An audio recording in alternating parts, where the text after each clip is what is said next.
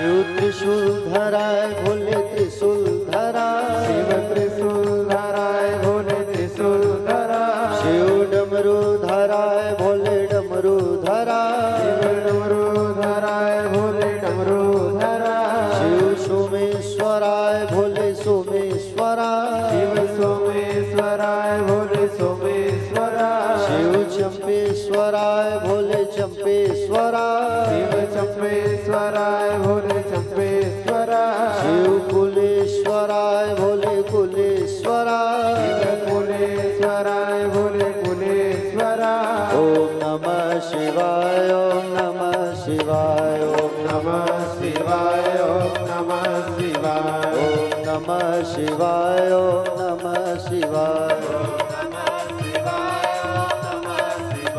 ओम नमः शिवाय ओम नमः शिवाय ओम नमः शिवाय ओम नमः शिवाय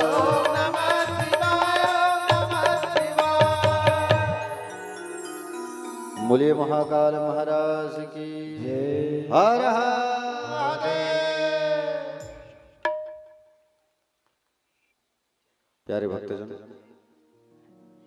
तो कल हम सब कहाँ पहुंचे थे कथा में?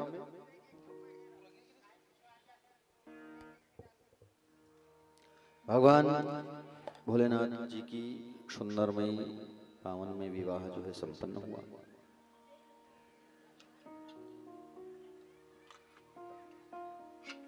और भगवान के विवाह को संपन्न कराने के लिए गर्गाचार्य जी महाराज पहुंचे हुए। कुल पुरोहित है गर्गाचार्य जी महाराज, है ना, हिमालय जी के यहाँ के। और सुंदर बारात आई। गर्गाचार्य जी ने कहा, है काली के पिता, आप पाणी ग्रहण संस्कार के निमित्त शिव पर को यहाँ ले आइए। जब बारात आई तब गिरिराज ने महिधर को ब्राह्मणों के साथ शिव जी को बुलाने के लिए भेजा। उस समय वाद्यों, गीतों और वेद ऋचाओं के उच्चारण के साथ अपूर्व आनंद बरसने लगा और सब भगवान शिव के मंडप पर पधारे, जय जयकार होने लगी। और भगवान शंकर को स्नान करा करके दिव्य वस्त्र आभूषणों से सुसज्जित करके वृषभ पर आरूढ़ चढ़ा करके वाद्यों को बजाते हुए मंडप की तरफ आगे बढ़े। शंख, भेरी, पटहा, आनकर आदि आदि वाद्य बज रहे हैं सुंदर। सभी ऋषि मुनि वहां पर बैठे हुए हैं और शिव जी जो है मंडप पर प्रवेश किए। बृहस्पति आदि कन्यादान की लग्न आय जान करके सभी प्रक्रिया करने लगे। बृहस्पति कौन है? देवताओं के गुरु।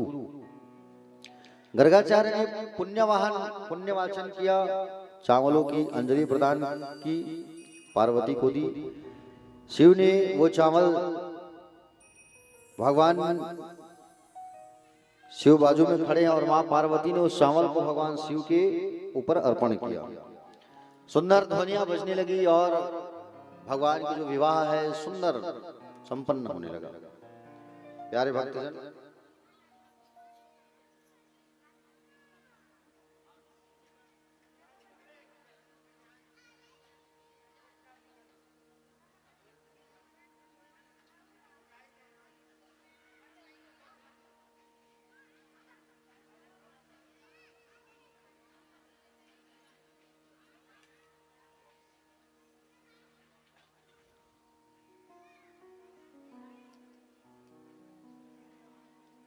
प्यारे भक्तजन, सुमेरु आदि हिमालय से कहने लगे, हे पर्वतराज, हे महाराज, अब आप अपनी कन्या को महेश को दान कर दीजिए। अपने सुहृदों के वचन को सुन करके हिमालय ने भगवान को अपनी कन्या दान किया। भगवान ने कहा, यह कन्या मुझे स्वीकार है।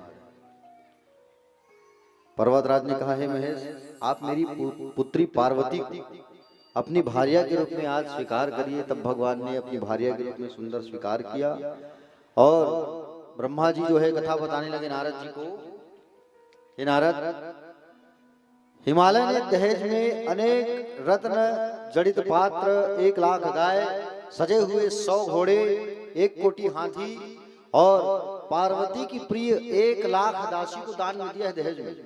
पार्वती मैया के संग में 1 लाख पार्वती मैया की दासी, समझ रहे हो ना किसमें मिला है? टिकावन में 1 लाख दासी, समझत होगी। टिकरा पारा का आबादी है कतेक होगी, कतेक जनसंख्या होगी है? 50,000 टोटल है नहीं। अब सोचो, टिकरा पारा में का आदमी नहीं रहा, वो कल कई गुना ज्यादा पार्वती मैया को उनके साथ उनकी सखियों को दान, दासियों को दान किया गया सेवा करने के लिए। कैलाश में पार्वती की सेवा करने करके बताओ। और 1 लाख गाय, सजे हुए गाय। गाय को जब भी दान करो तो सजा करके दान करना चाहिए। हाँ, सिंदूर कुमकुम लगा करके, सिंग में सुंदर वस्त्र डाल करके, वस्त्र उनके पीठ में डाल करके, गले में माला और घंटी बांध करके सुंदर उनको श्रृंगार करके दान करना चाहिए, है ना। यहाँ पर बताया गया है 1 लाख सजे हुए गाय और सजे हुए 100 घोड़े, 100 घोड़ा दान में मिला है। लेकिन क्या काम का भोलेनाथ का? भोलेनाथ तो बैल की सवारी करते हैं ना, घोड़े का क्या काम होगा? लेकिन फिर भी जो नियम है दहेज का, उसे वहां दिया गया। 1 कोटि रथ प्रदान किया है। कोटि मतलब करोड़। सोचो आप, इतना सारा रथ दान किया है। प्यारे भक्तजन, शंकर जी और पार्वती ने अग्नि में हवन किया। पार्वती मैया के भाई मैनाक, क्या नाम है पार्वती मैया के भाई का? मैनाक ने लाजा अंजलि दी। फिर लोकाचार से, लाजा अंजलि मतलब समझते हो ना, लाई को अग्नि में गिराते हैं, लाई छोड़ते हैं, उसे लाजा अंजलि कहते हैं। लाजा अंजलि दिया। और प्यारे भक्तजन,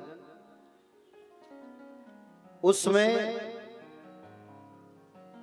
ब्रह्मा जी बता रहे हैं नारद जी को कथा कि उस समय शिवा को देख करके, शिवा मतलब पार्वती को देख करके, उनके नखचंद्र को देख करके क्षोम प्राप्त हो गया। बारंबार देखकर मैं मोहित होने लगा। मां के नख को देख करके सोचो आप, मेरा पतित हो गया और रेत पतित होने से मैं लज्जित हो गया और अपने गुप्तांग को मर्दित किया, ऐसा बता रहे हैं ब्रह्मा जी।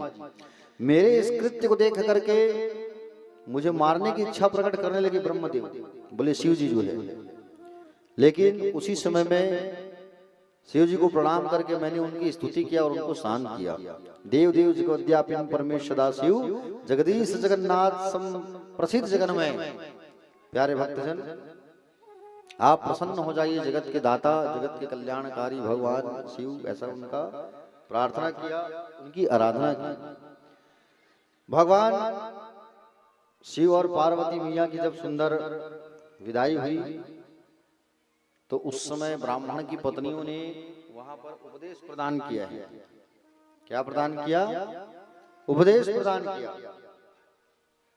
विदाई जब हो रही थी पार्वती मैया की ना, उस समय ब्राह्मण की पत्नियों ने मां पार्वती को शिक्षा दी है कि आपको ससुराल में रहना कैसे है। समझ रहे हो ना? ससुराल में आपको जा करके रहना कैसा है, पति की सेवा कैसे करना है। सेवते या पति प्रेमणा, जो प्रेम से पति की सेवा करे वही पतिव्रता नारी जो है श्रेष्ठ होती है। ब्राह्मण पत्नी बोली, तुम सदा अपने पति की सेवा करना पार्वती, हा? जब वो भोजन कर ले तब तुम भोजन करना, और जब वो खड़े रहे तब तुमको खड़े रहना है, बैठना नहीं है। जब वो सो जाए तब तुम्हें सोना है। उपदेश दे रहे हैं ब्राह्मण की पत्नियों ने। प्यारे भक्तजन,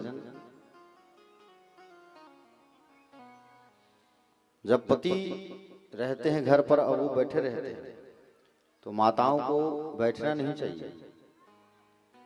समझ रहे हो ना? खड़े रहना चाहिए।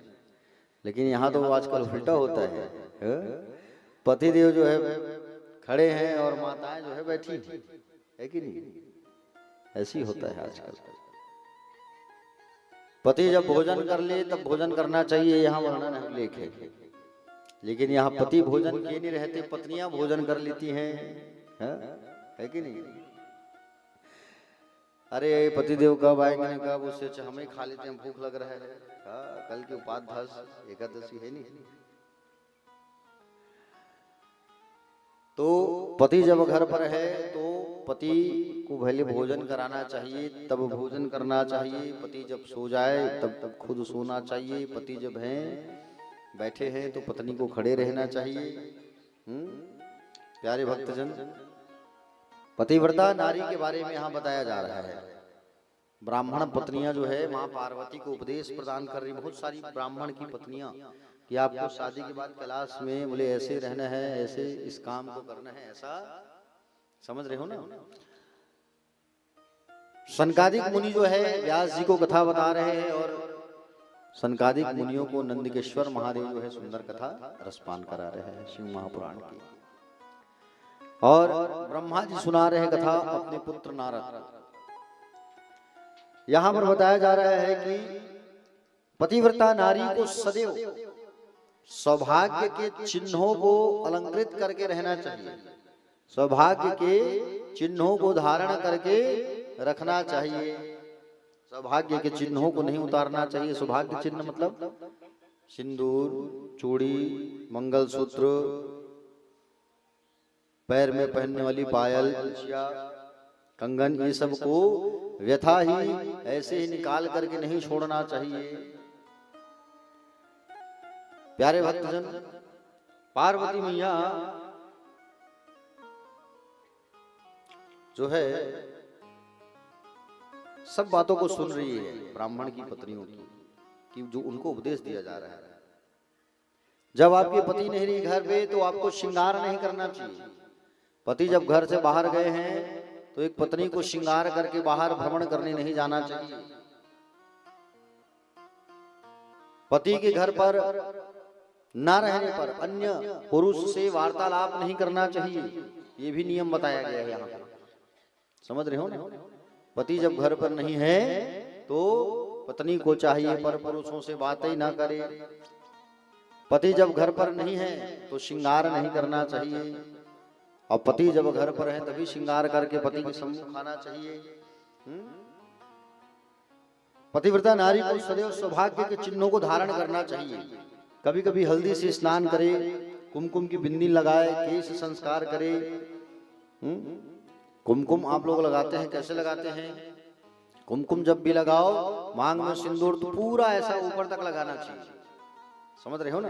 हाँ, लेकिन कुमकुम सिंदूर लगाने की प्रक्रिया ही बदल गई है आजकल।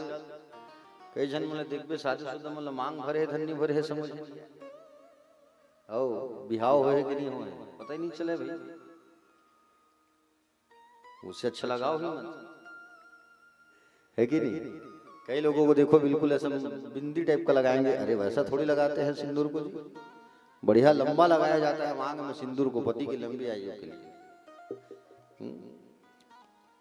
माँ सीता जो है मांग में एक बार सिंदूर लगा रही थी तो हनुमान जी देखे, वो हनुमान जी देख के पूछे, बोले माँ आप सिंदूर किसके लिए लगा रही हो? तब उन्होंने कहा कि बोले मेरे पति आपके स्वामी के लिए, लंबी उम्र के लिए। बोले अच्छा ये बात है तो मैं पूरे शरीर में सिंदूर लगा लेता हूँ। तो हनुमान जी ने पूरे शरीर में सिंदूर लगा लिया। समझ रहे हो ना? तो सिंदूर जो लगाते हो आप लोग मांग में पूरी तरीके से लंबा लगाना चाहिए सिंदूर जो है। प्यारे भक्तजन, पति यदि प्रदेश गया है तो पत्नी को श्रृंगार नहीं करना चाहिए, ये भी बताया गया है यहाँ। श्रृंगार करके ही आपको रसोई कक्ष में जाके खाना बनाना चाहिए। बिना श्रृंगार किए भोजन कक्ष में तो प्रवेश ही नहीं करना चाहिए।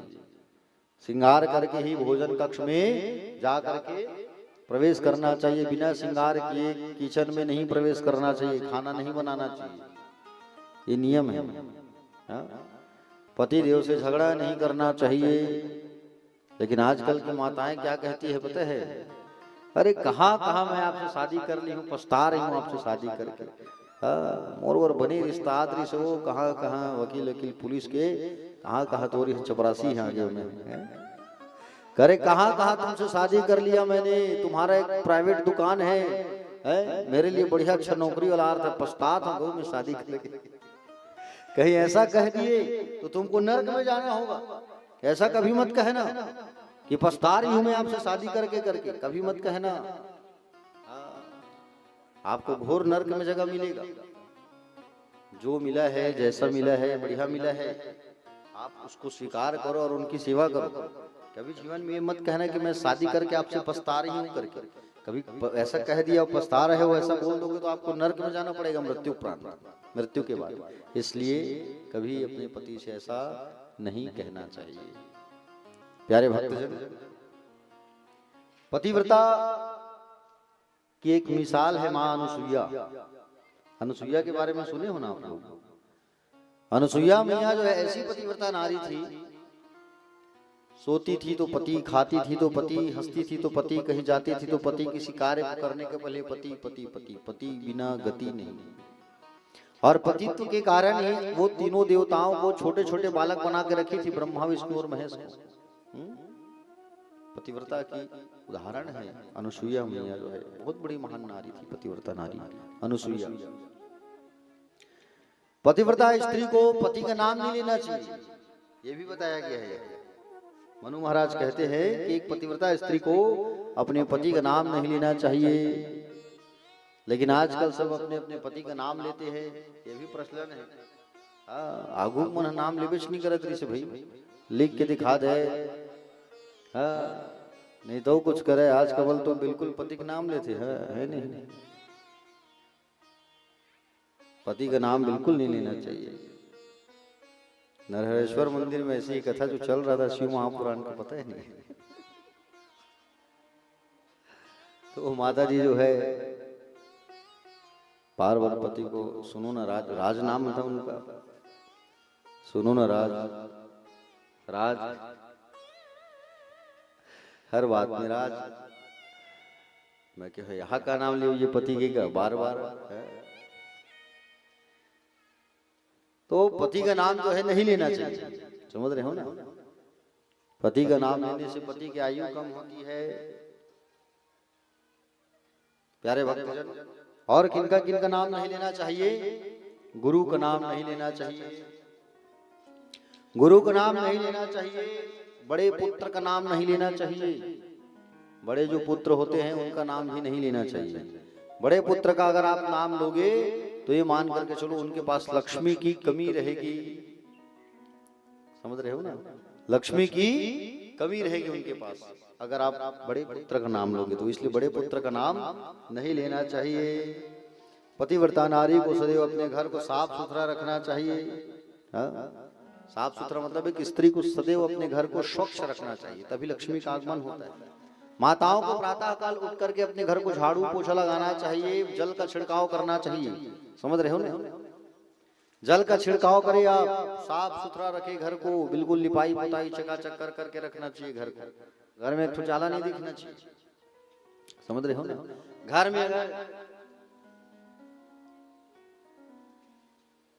घर में अगर एक जाला भी लगा रहता है तो घर से लक्ष्मी जो है चली जाती है, समझ रहे हो ना।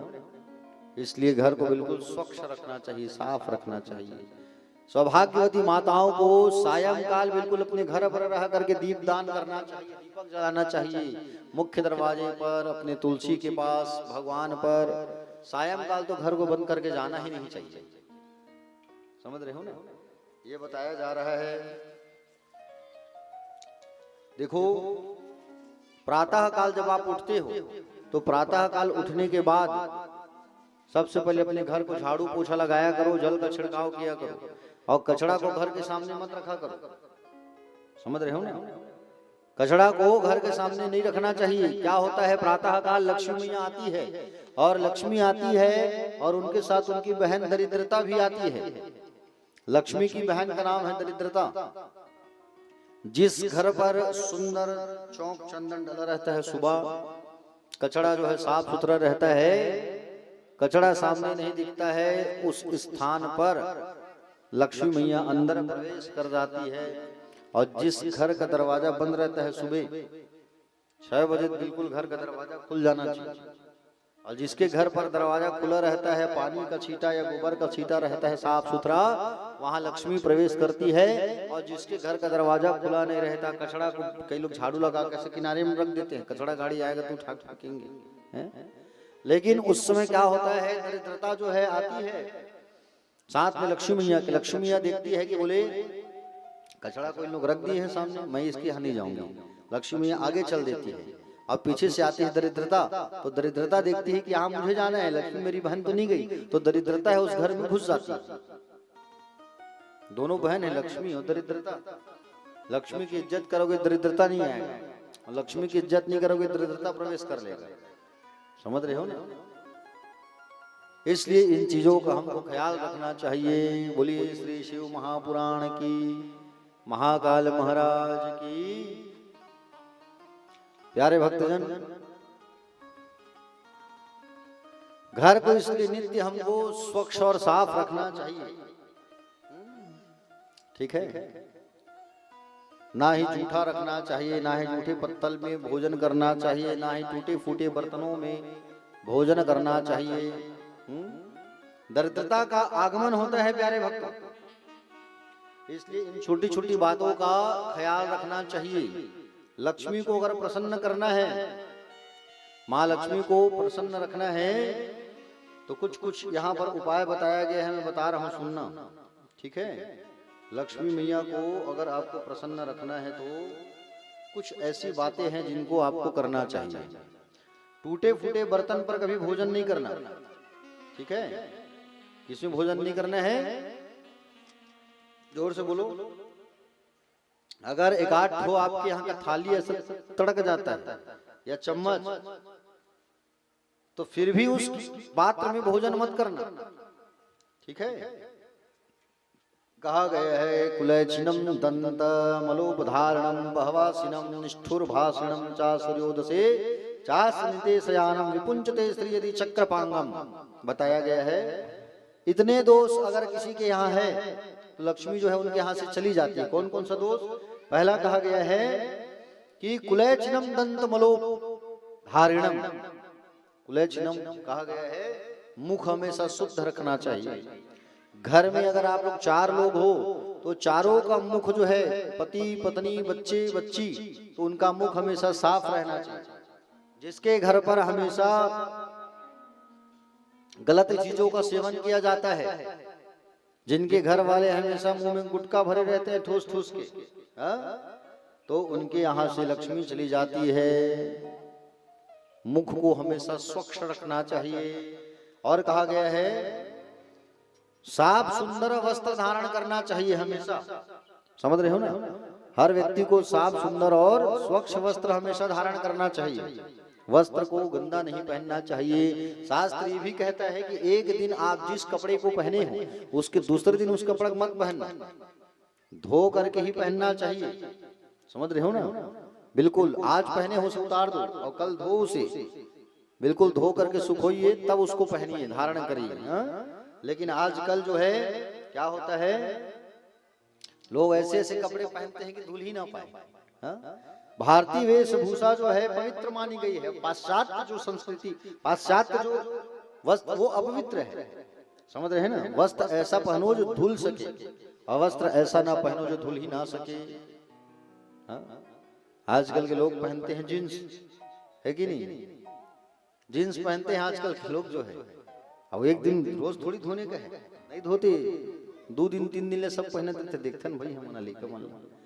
और आजकल तो फटे फटे जींस को लोग पहनते हैं। हमने एक बार पूछा भैया ये जींस फटा हुआ है क्यों लिए हो?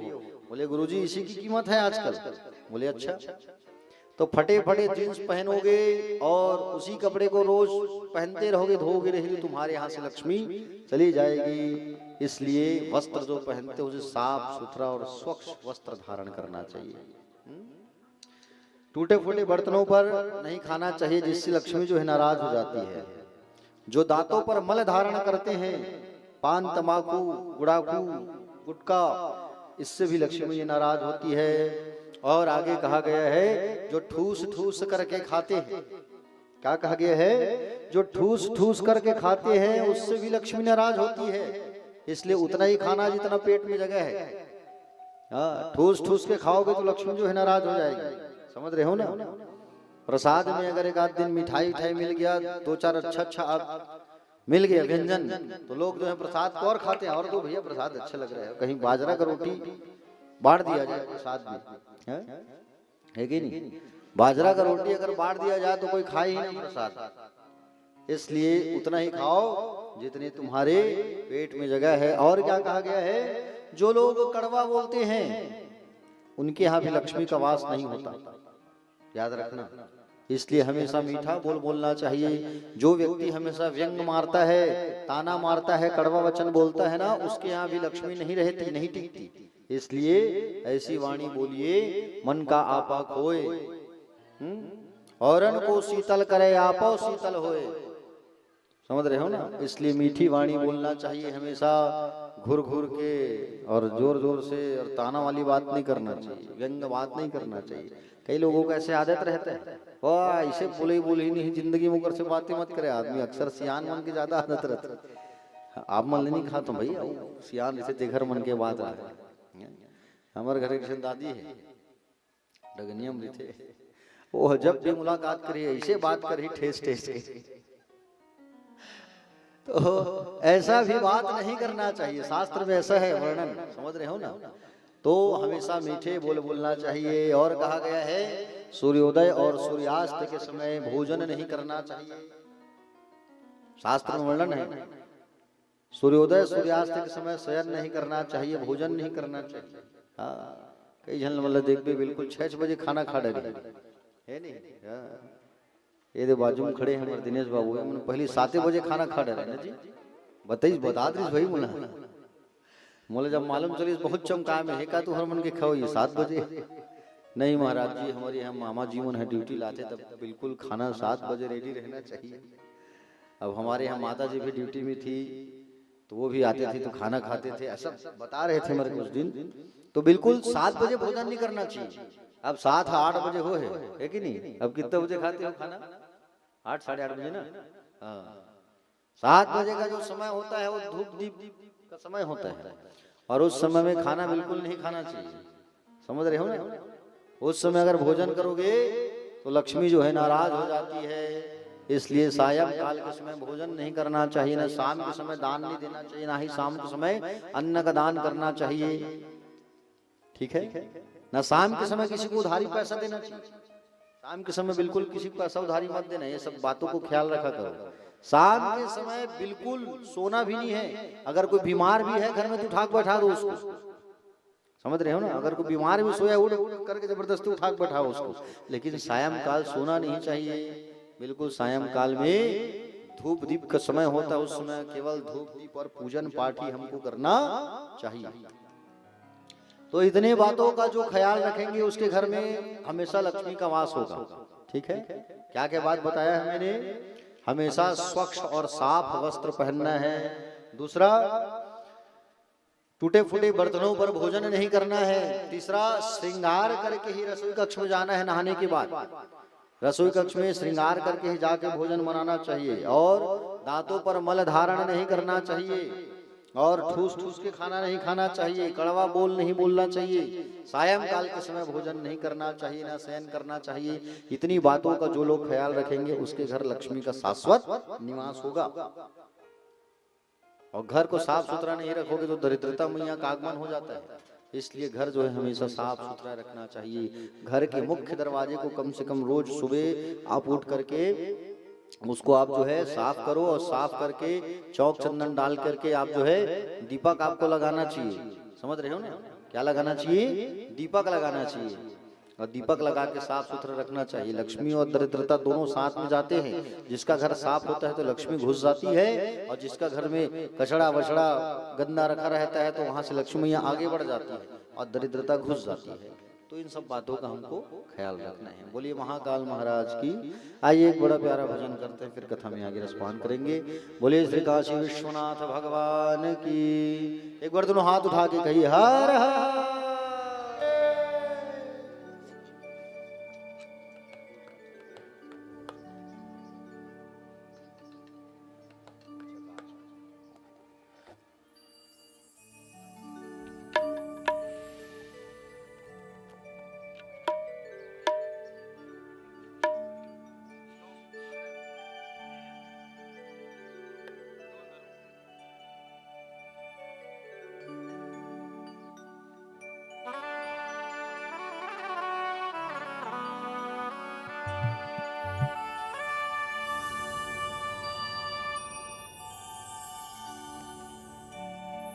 हे भोले शंकर पधारो, हे भोले शंभू पधारो, बैठ छुप के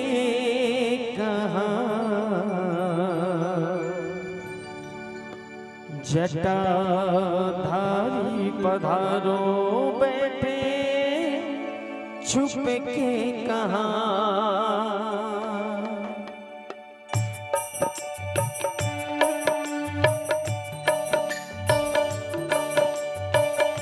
हे भोले शंकर पधारो, हे भोले शंभू पधारो,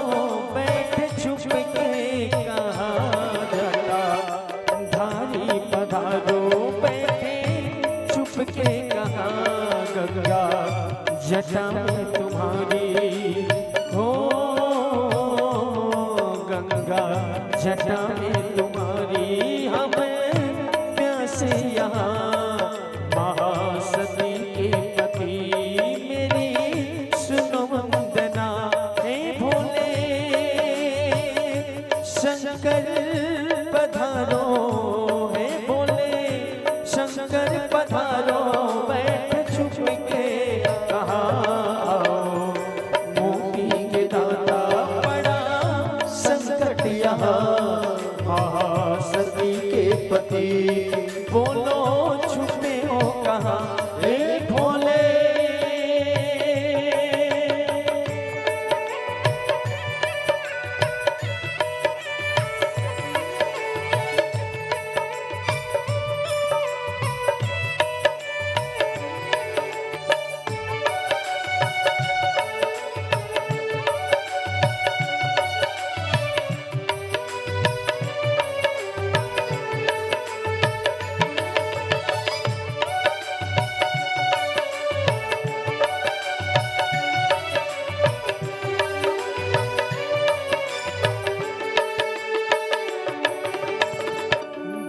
जगत को गंगा प्रभु तुमने दी थी, सागर जी के पुत्रों को मुक्ति मिली थी।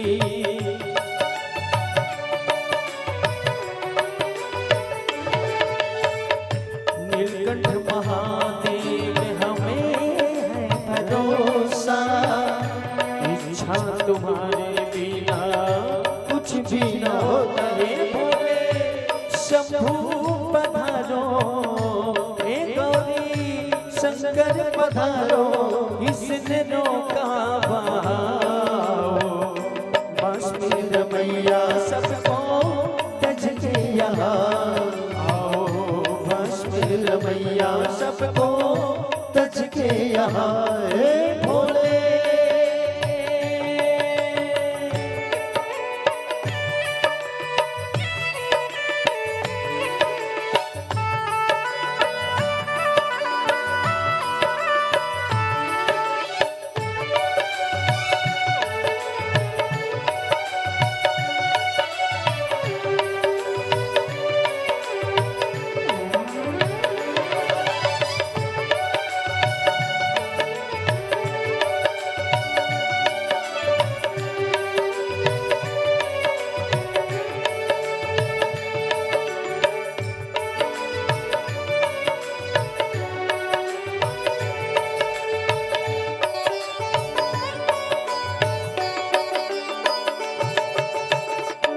मेरी तपस्या का परिचय ले लो, गंगा जल आके अपने भक्तों को दे दो।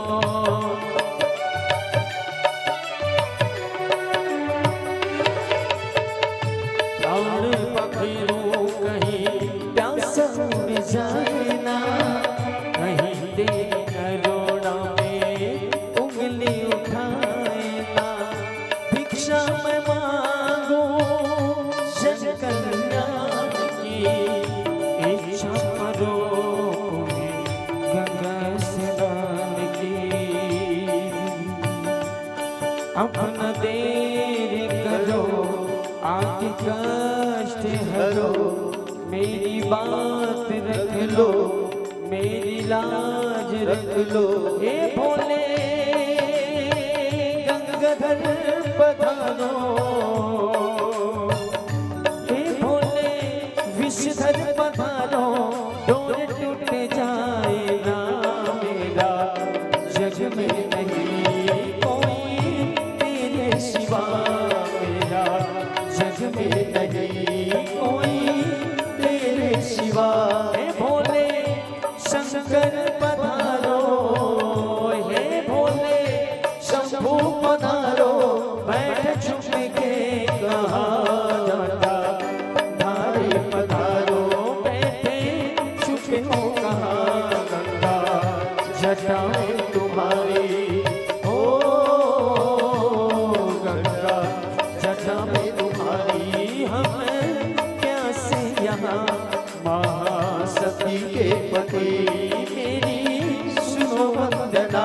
हे भोले शंकर पधारो, हे गौरी शंकर पधारो, बैठ छुप के कहा आओ। मुक्ति के दाता बड़ा संकट यहाँ, महासती के पति बोलो छुपे हो कहाँ आओ। बांसुरी मैया सबको तज के यहाँ आओ, मुक्ति के दाता बड़ा संकट यहाँ। हे भोले बोल शंकर भगवान की जय हो। हरे हरे महादेव राधे राधे श्याम शिवनादेव।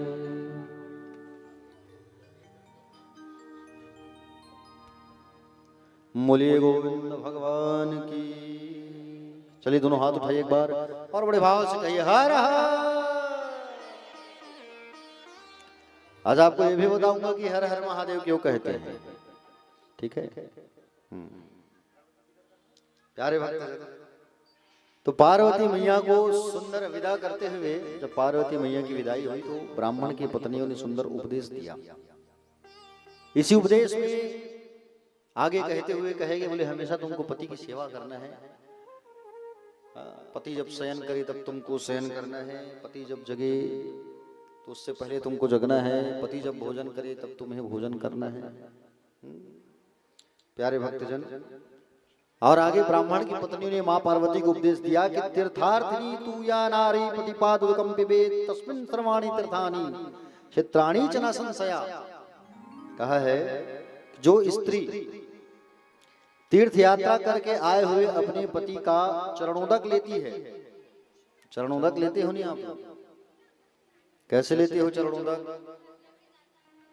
अच्छा, भगवान को आप लोग जो है जल डालते हो, स्नान कराते हो, ठाकुर जी को, लड्डू गोपाल को, तो चरणामृत लेते हो कि नहीं लेते हो जी? कैसे लेते हो चरणामृत? 1 फीट लंबा जीभ निकाल के, है नहीं? कई जन ने देखते रहे उन कथम जाथन गा गोड़ हाथ लदो थे, व्यास आचार्य जी के पैर को धो लेते हैं करके। कई जगह देखबे बाबू ऐसे चरणामृत लेते जैसे कुछ खाते हैं। अब एक दिन देखथन, 2 दिन देखथन, तीसरा दिन टोकेल पड़ जाते हैं मन में, ऐसा मत लिया करो, ऐसा कह करके। कई लोग क्या करते हैं, ऐसे जल लेके ऐसे एकदम, और तानु पानी आता हो थाली में गिर गई, महाराज के धोती में गिर गए, फिर दूसरा तन फिर धोए थे, भाई यही प्रक्रिया चलत रहती। तो ऐसा चरणामृत नहीं लेना चाहिए। चरणामृत लेने का सही तरीका है आपके हाथों पर जो भाग्य की रेखा होती है उसी से गुजरना चाहिए। शिव पर जब आप जल डालते हो और उस जल को ग्रहण करते हो तो उसे क्या कहा जाता है? शिव के ऊपर जब जल डालते हो उसे क्या कहते हैं? शिवामृत कहते हैं। शिव जी के ऊपर जब जल डालते हो उसे, उस जल को बिल्कुल ग्रहण करना चाहिए, उसे कहा जाता है शिवामृत। ठीक है, क्या कहते हैं? शिवामृत। और पति जब तीर्थ यात्रा करके आए तो पत्नी को चाहिए उनके चरणों को धो करके चरणोदक बिल्कुल लेना चाहिए, जिससे पत्नी को तीर्थ यात्रा का फल प्राप्त हो जाता है। कभी आपके पति तीर्थ गए, जैसे अभी आपके पति चले गए कुंभ से पति देव आए तो बिल्कुल दरवाजा पास खड़े करना और उनका पूजा करना और उनके चरणोदक को, पैर को धो करके आप क्या करना? पैर को धो करके चरणामृत लेना। और चरणामृत जब लोगे तो आपको भी कुंभ स्नान का फल स्वतः प्राप्त हो जाएगा। समझ रहे हो ना? तीर्थ यात्रा से जब पति देव आए उनके चरणों को धो करके चरणोदक लेना चाहिए। देखो आगे ये भी बताया गया है कि पति की आज्ञा लेकर के ही पत्नी को उपवास करना चाहिए। उपवास जब कोई भी करे पत्नियां तो पति की आज्ञा लेकर के ही व्रत करना चाहिए। और आगे बताया गया है कि जूठन जो है पति का खाना चाहिए, ना कि पति को पत्नी का जूठा खाना चाहिए। है अच्छा, ईमानदारी से बताओ कितने लोग अपने पति को अपना जूठा खिलाते हो? नहीं, मैं कौन नहीं बताऊं, टेंशन मत लो। कितने लोग खिलाते हो चुपके अपने अपने पति को जूठा? अब खिलाए सब हो लेकिन बताना कोई नहीं चाहो, है कि नहीं?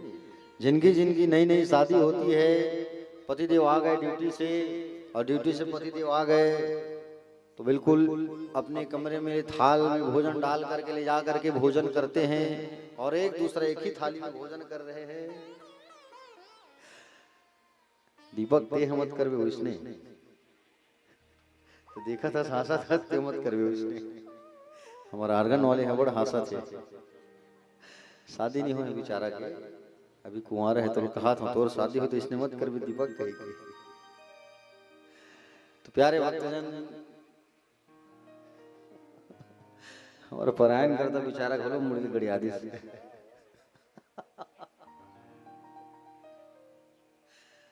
तो बिल्कुल ऐसा काम नहीं करना चाहिए। अगर आप अपने पति को अपना जूठा खिलाओगे तो नरक में वास होगा आपका। भले आप अपने पति के जूठा को खाओ लेकिन पति को कभी जूठा मत खिलाना। लो न जी खा लो, प्यार बढ़ता है, ऐसा मत करना, गड़बड़ हो जाएगा। ठीक है, हाँ, नरक में जाना पड़ेगा। पति का जूठा आप खा सकते हो लेकिन पति को अपना जूठा नहीं खिलाना चाहिए। घर में अगर छोटी बेटी है तो वो अपने पिता के साथ भोजन कर सकती है। घर में अगर छोटी बेटी है, छोटी बेटी अगर बाप के साथ भोजन करती है तो बाप का कभी अकाल मृत्यु नहीं होता। अकाल मृत्यु जो होता है वाला रहता है वो टल जाता है। ठीक है, किसके साथ? छोटी बेटी के साथ। तो छोटी उपदेश देना प्रारंभ किया है। पार्वती मैया की विदाई की बेला की बात है ये। प्यारे भक्तजन, एक पतिव्रता नारी को व्याभिचारिणी, संन्यासिनी अथवा पति से दोष रखने वाले से बात नहीं करना चाहिए। अगर आपके पति की कोई दुश्मन है, जो आपके पति से बैर करते हैं, दुश्मनी करते हैं, तो आप उनसे कभी बात मत करना। जो आपके पति की दुश्मन है, चाहे वो आपके मैके ही क्यों ना हो, मैके वाले क्यों ना हो, बिल्कुल बात नहीं करना। ठीक है? हाँ, पति के जो दुश्मन है उनसे कभी बात नहीं करना चाहिए।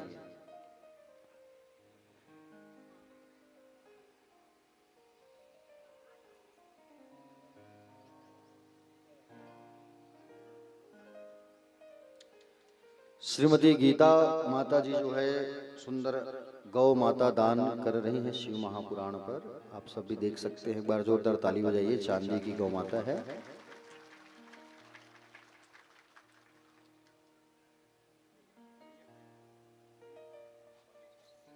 और 501 रुपए भी अर्पण की है।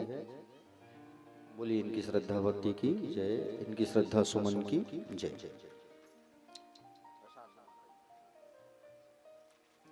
प्यारे भक्तजन, आगे बताया गया है पतिव्रता नारी को मासिक धर्म के ठीक बाद पति का ही दर्शन करना चाहिए और अपनी पति की अनुपस्थिति में, पति नहीं घर पर, तो सूर्य नारायण का दर्शन करना चाहिए, सूर्य भगवान का दर्शन करना चाहिए।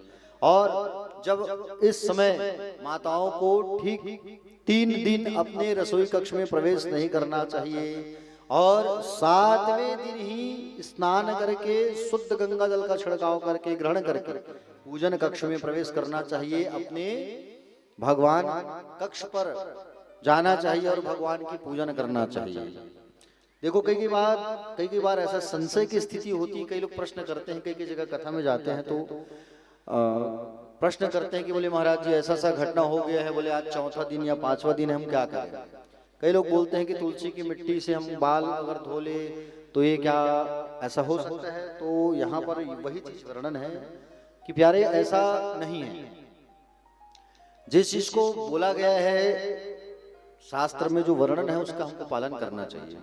पहले दिन जब माताओं को ऋतु आता है उसमें पहले दिन माताएं जो हैं चंडालिनी होती, दूसरा दिन ब्रह्मघातिनी, समझ रहे हो ना। तो इस कारण से 7वें दिन ही आपको पूजन में शामिल होना चाहिए और पूजन जो है करना चाहिए। इस चीज को आप सुन लीजिए और इसको मानना। आगे कहा गया है पतिव्रता नारी को अपने पति से उचित स्थान पर नहीं बैठना चाहिए। पतिदेव अगर बैठे हैं तो आप उनसे नीचे ही रहें, पतिदेव से कभी ऊपर ना बैठे। पतिदेव नीचे में बैठे रहते हैं और माताएं जो है कुर्सी में बैठ जाते हैं। कई बार ऐसा देखने को मिलता है भाई, जो देखते हैं वही बोलते हैं हम लोग।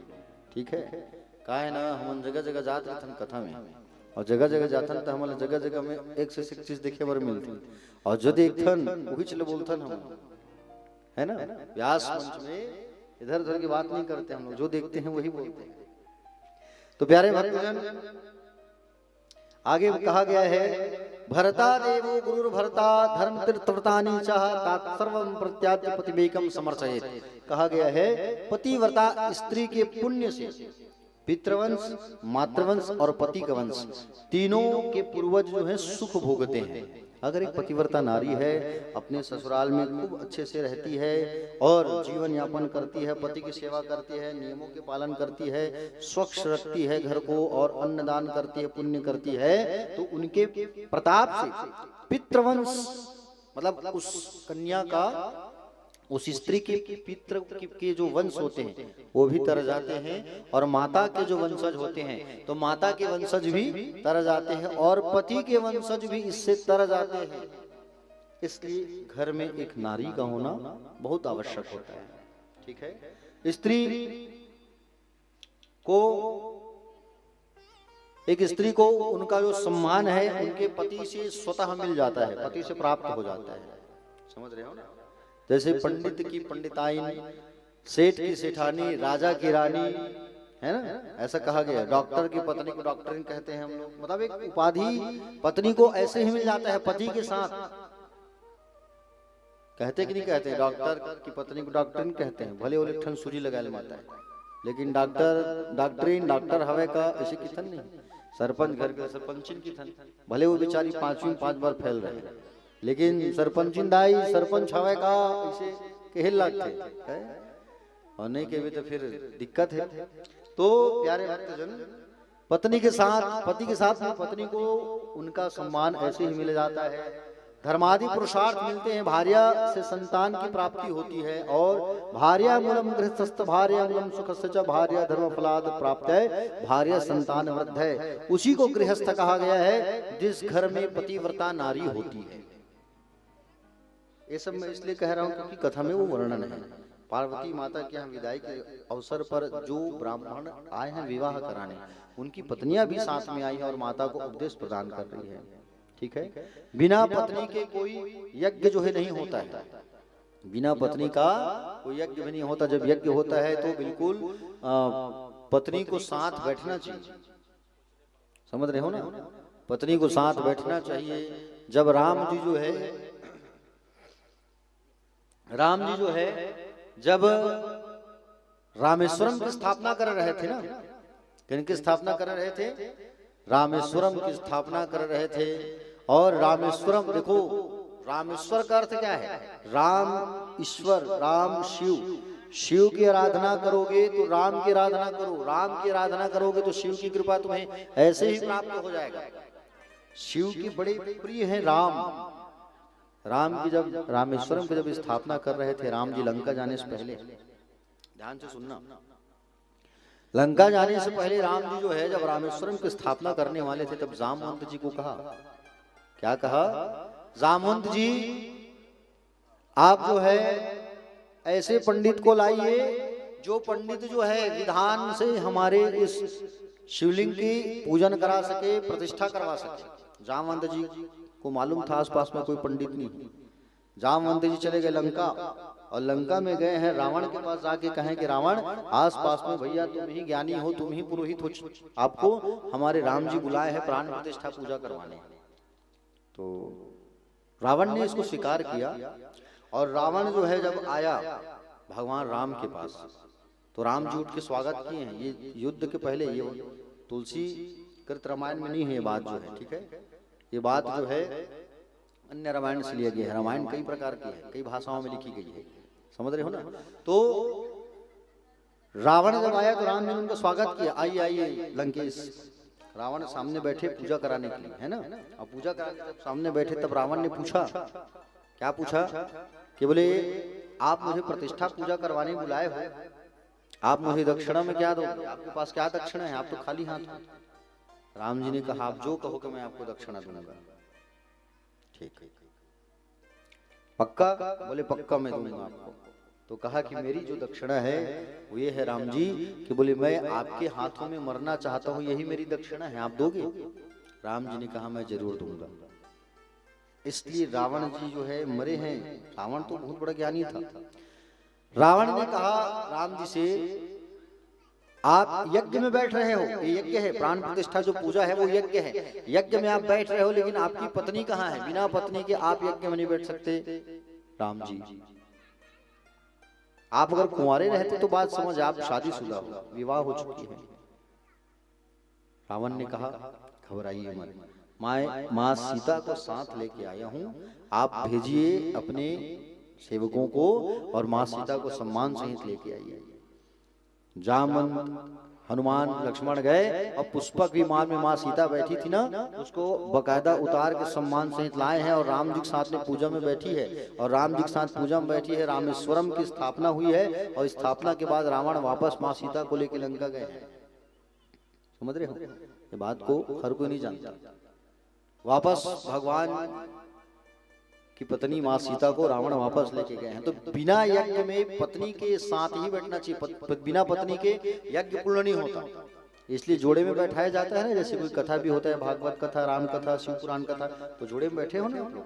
पत्नी का बैठना जरूरी होता है कि यज्ञ में प्यारे भक्तजन, आगे बताया गया है कि ना गंगया तया भेदो या नारी पति देवता, गंगा और पतिव्रता नारी में कोई भेद नहीं होता। गंगा और पतिव्रता नारी में कोई भेद नहीं होता। पतिव्रता नारी और उसका पति उमा और महेश के समान पूजनीय होता है। उमा और महेश के समान पूजनीय होता है। पति यदि ओंकार स्वरूप है तो पत्नी श्रुति है। पति यदि तप है तो पत्नी क्षमा है। पति यदि फल है तो पत्नी जो है क्रिया है। समझ रहे हो ना? इसलिए पति पत्नी को हमेशा प्रेम से रहना चाहिए और एक पत्नी के अंदर सामंजस्यता की भावना होना चाहिए। पति अगर कुछ कहे तो पत्नी को शांत रहना चाहिए। पत्नी कुछ कहे तो पति को सुनना चाहिए, तभी जीवन की जो गाड़ी है वो चलती है। और कहीं अगर पति कुछ बोल दिया, तुम भी भड़क गए, तुम भी लड़ाई करने लग गए, तो फिर गड़बड़ हो जाएगा। बात फिर महिला आयोग तक पहुंच जाता है कि नहीं? आजकल बात बात में वही तो होता है, बात बात में धमकी देते हैं आजकल के लोग। तो प्यारे भक्तजन, ऐसा नहीं करना चाहिए। शांति से जीवन यापन करना चाहिए और शांत होकर के आप जीवन यापन करोगे, उसी में आपका कल्याण है। तो जो बातें अभी आप सुने हो शिव महापुराण की कथा में, उसको आपको बिल्कुल लागू करना है। बोलिए महाकाल महाराज की। शंकर भोलेनाथ है हमारा तुम्हारा, हमारा तुम्हारा। सभी गाइए। शंकर भोलेनाथ है हमारा तुम्हारा, हमारा तुम्हारा। भोलानाथ है तुम्हारा, हमारा, हमारा तुम्हारा। शंकर भोलानाथ है हमारा तुम्हारा, हमारा तुम्हारा। महाकाल की नगरी में, महाकाल की नगरी में पाऊं जन्म दोबारा। शंकर भोलानाथ है हमारा तुम्हारा, हमारा तुम्हारा। शंकर भोलानाथ है हमारा तुम्हारा, हमारा तुम्हारा।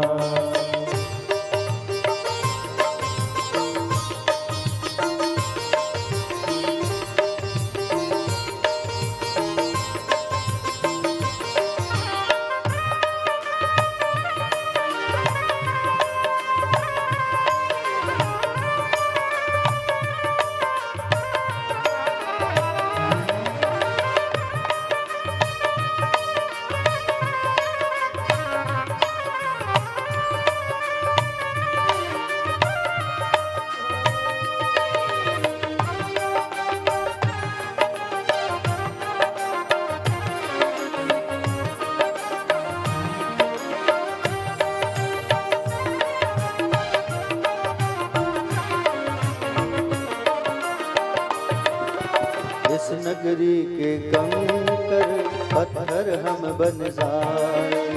इस नगरी के कंकर पत्थर हम बन जाए। भक्त हमारे ऊपर चढ़कर मंदिर जाए। भक्त हमारे ऊपर चढ़कर मंदिर जाए। भक्त जनों के पांव पड़े तो, भक्त जनों के पांव पड़े तो उद्धार हमारा। शंकर भोलानाथ है हमारा तुम्हारा, हमारा तुम्हारा। शंकर भोलानाथ है हमारा तुम्हारा, हमारा तुम्हारा।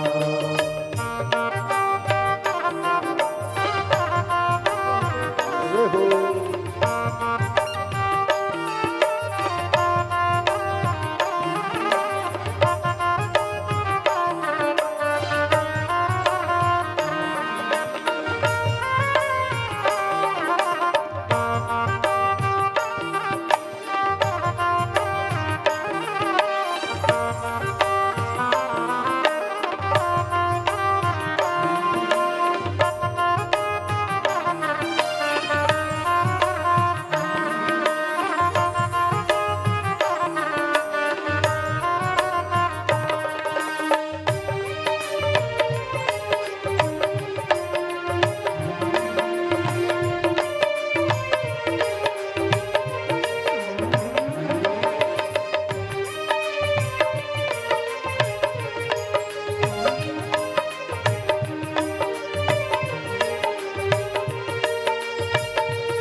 और करो बढ़घट कर। मेरी भस्मी चढ़े आप पर, मेरी भस्मी चढ़े आप पर, पाओ प्यार तुम्हारा, शंकर भोलानाथ है हमारा तुम्हारा, हमारा तुम्हारा। कर भोलानाथ है हमारा तुम्हारा, हमारा तुम्हारा।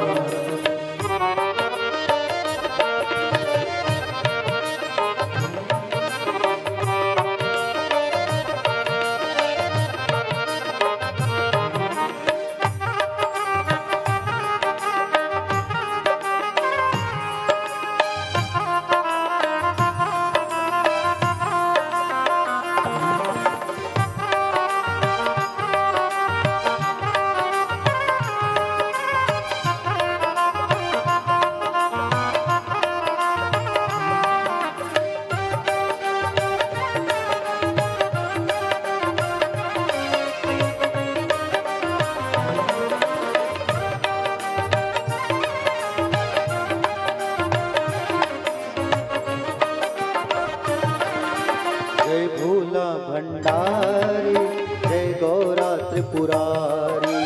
जय भोला भंडारी, जय भोला त्रिपुरारी। रखियो लाज हमारी, सब जग के हितकारी। रखियो लाज हमारी, सब जग के हितकारी। मन की इच्छा पूर्ण हो तो, मन की इच्छा पूर्ण हो तो, होवे मारा नारा, शंकर भोलानाथ है हमारा तुम्हारा, हमारा तुम्हारा। शंकर भोलानाथ है हमारा तुम्हारा, हमारा तुम्हारा। महाकाल की नगरी में, महाकाल की नगरी में, पाऊं जन्म दोबारा, शंकर भोलानाथ है हमारा तुम्हारा, हमारा तुम्हारा। शंकर भोलानाथ है हमारा तुम्हारा, हमारा तुम्हारा। हमारा तुम्हारा, हमारा तुम्हारा, हमारा तुम्हारा, हमारा तुम्हारा, हमारा तुम्हारा। शंकर भोलानाथ है हमारा तुम्हारा, हमारा तुम्हारा। बोलिए महाकाल महाराज की जय। दोनों हाथ को उठा करके सभी कहेंगे, देखो जिनके हाथ है वही उठाना, और जिनके हाथ नहीं मत उठाना भैया, ठीक है? चलो हर हर। बोलिए श्री शिव महापुराण की जय। तो सुंदर माँ जगदम्बा का विदाई हो रहा था। आगे बताया गया है कि पतिव्रता नारी के 4 भेद, उत्तमा मध्यमा च निष्कृता ते निष्कृतिका, निकृष्टिका ब्रवेतासाम लक्षणानि सावधानतया शृणु। उत्तम, मध्य, निकृष्ट, अति निकृष्ट 4 प्रकार की पतिव्रता होती है। उत्तम किसे कहा गया है? उत्तम के अस बस मन माही, सपने हूँ आन पुरुष जग नाही। सपने में भी जो दूसरे पुरुष को, जो स्वप्न में भी प्राय पुरुष को दर्शन नहीं करते, उसे उत्तम पतिव्रता नारी कहा गया है। मध्यम किसे कहा गया है? या पितृ भातृ सुतव्रत परम पश्यति स्वद्धिया मध्यमा सही कृता चले जय वही पतिव्रता। मध्यम उसे कहा गया है जो पराये पुरुष को भाई और पिता या पुत्र के रूप में देखती है, वो मध्यम पतिव्रता नारी कहा गया है। निकृष्ट मतलब अधम, ये क्या है? बुद्धवा सुधर्म मनसा व्याभिचारम करोति ना, निकृष्टा कथिता सा या सुचित्रा सना पार्वती। कहा गया है जो स्त्री मन में अपना धर्म समझकर व्याभिचार नहीं करती वह निकृष्ट अधम पतिव्रता है। चौथा है अति निकृष्ट पत्युकुलस्य च भयाद्व्यभिचारं करोति न पतिव्रता अधमा सही कथिता पूर्व सुरभि। यहाँ कहा गया है जो स्त्री मन में इच्छा रहते हुए भी बिना अवसर के या पति के भय के कारण व्याभिचार नहीं करती उसे पुरातन लोगों ने अति निकृष्ट कहा गया है। इस तरीके से ब्राह्मण की पत्नियों ने माँ शिवा को, शिवा मतलब पार्वती, उनको सुंदर पतिव्रता के बारे में बताया है कि तुमको ससुराल में जाकर कैसा करना है, सुंदर उपदेश दिए हैं। आजकल की माताओं को भी यही करना चाहिए कि विवाह के पहले या विवाह के समय अपनी पुत्रियों को, जब उनकी बेटियों की शादी होती है तो बेटियों की जब शादी होती है ना तो उनको सुंदर उपदेश देना चाहिए, बताना चाहिए तुम्हें ससुराल में कैसे रहना चाहिए। आजकल की बेटियां जो है शादी होने के बाद जब जाती हैं ससुराल, प्यारे भक्तजन, तो हर एक बात को मायके ट्रांसफर कर देते हैं। ये गलत बात है। देखो, हर एक बात को हमें अपने माता पिता को नहीं बताना चाहिए, उनको दुख होता है, तकलीफ होता है, समझ रहे हो ना। लेकिन हर एक बात को शेयर नहीं करना चाहिए। माँ अगर सुनती हो उस बात को तो कहना चाहिए बेटा अब वो तुम्हारा घर है, अब तुम्हें कैसे चलाना है ये तुम्हें सीखना है। छोटी छोटी बात को अगर आप सुनते जाओगे और छोटी छोटी बात को लेके चलोगे तो आपकी बेटी का घर उजड़ सकता है। बेटी का घर अगर उजड़ा तो पाप आपको लगेगा, दोष आपको लगेगा। इसलिए एक बेटी को जब आप विदा करते हो घर से तो उनको समझा करके विदा करना चाहिए। और आजकल की बेटियों को भी समझदार होना चाहिए। मान लो जाए एक बेटी जो है शादी होकर के रायपुर से रायपुर ही गई है, कहीं बात में अगर पति से गुस्सा हो गए, नाराज हो गए तो सीधा मई के ऑटो बैठ के, रिक्शा बैठ के, है कि नहीं। तो ऐसा नहीं करना चाहिए। अब वही तुम्हारा घर है ये कहना चाहिए। देखो, और देखो 3 तरीके का जो दान है ना वो सोच समझ करके करना चाहिए। पहला गौ माता का दान, और दूसरा है लक्ष्मी का दान, और तीसरा है कन्यादान। दानों में श्रेष्ठ अगर कहा गया है तो कन्यादान को श्रेष्ठ कहा गया है। एक बेटी आपके घर में है तो एक बेटी जो है 9 बेटों के समान होती है। एक बेटी 9 बेटों के समान होती है। तो जिनकी बेटियां हैं उन लोग कभी ऐसा मत सोचना कि बोले हमारा बोले क्या होगा। तुम्हारे पास अगर एक बेटी है तो एक बेटी 9 बेटों के समान होती है। और बेटी और बेटे में कोई फर्क नहीं समझना चाहिए। आज बेटियां ही तो आगे हैं, बेटे पीछे हो गए हैं। चाहे कोई भी क्षेत्र में देखो आप, बेटी वारिस है तो अगर बेटा जो है वारिस है तो बेटी क्या है, पारस है। पारस मतलब पारस पत्थर, वो चीज है लोहा को छू दे तो सोना बन जाता है, समझ रहे हो। बेटा वारिस है तो बेटा जो है क्या है, बेटी पारस है। बेटा वंश है तो बेटी जो है अंश है। बेटी आन है, बेटा आन है तो बेटी गुमान है। समझ रहे हो ना। बेटा संस्कार है तो बेटी संस्कृति है। बेटा आन है, बेटा आग है तो बेटी जो है बाग है। बेटा दवा है तो बेटी दुआ है। बेटा भाग्य है तो बेटी विधाता है। बेटा शब्द है तो बेटी उसका अर्थ है। बेटा गीत है तो बेटी संगीत है। समझ रहे हो ना। बेटी जो है दुआ होती है। ससुराल जाने के बाद एक बेटी ही तो याद करती है अपने माँ बाप को, समझ रहे हो ना। याद कौन करती है, जोर से बोलो, एक बेटी याद करती है। इसलिए कन्यादान को बिल्कुल सोच समझ करके आपको करना चाहिए। कन्यादान दानों में श्रेष्ठ दान होता है। अगर कोई तुम्हें कहे कि तुम्हारी बेटी बड़ी हो गई शादी कर दो, हाँ, अरे कब शादी करबे, तो बेटी 20 साल के हो गए, 21 के हो गए, हाँ, तुहर मतलब ज्यादा टेंशन पड़ोसी हवे है नहीं। अगर कोई ऐसा कहता है ना तो उसको एक ही बात कहा करो, लेन 3-4 लाख रुपए पैसा दे कर दे वो शादी बेटी की, है कि नहीं। जिन इसने कितने दिले साफ कहे करो, 4 लाख रुपए दे दे, 4-5 लाख के बजट बैठी शादी में बेटी की लात हम शादी कर दे वो बेटी की, है इसने कहे करो, ठीक है। तो प्यारे भक्तजन, बेटी बड़ी हो गई है, अगर तुम्हें कहे बेटी की शादी कर दो, शादी कर दो, शादी कर दो, शादी करके कहीं धकेल दी कहीं, और ससुराल अच्छा मिल गया, ठीक है, और आदमी सच्ची मिल गया, शराबी मिल गया, फिर उसका कोई इलाज नहीं है। हिस्सा को शराब का कोई इलाज नहीं है, आपको बता रहा हूँ। तो ऐसे घर में भेजना बेटी को जहाँ उनको कोई तकलीफ ना हो। बेटी अगर ससुराल में जाती है और ससुराल में जाने के बाद बेटी का आंख में अगर एक आंसू भी आ जाता है ना, तो उसका फल माँ बाप को भोगना पड़ता है। याद रखना, किसको भोगना पड़ता है? माँ बाप को भोगना पड़ता है उसका फल जो है। हाँ, इसलिए अपनी बेटी का, कन्या का जो तुम दान करते हो वो बिल्कुल सोच समझ करके किया करो। एक बेटी जो है मायके में जब रहती है तो बड़ी ठसन से रहती है, सिर ऊंचा रहता है, बाप का ख्याल करती है।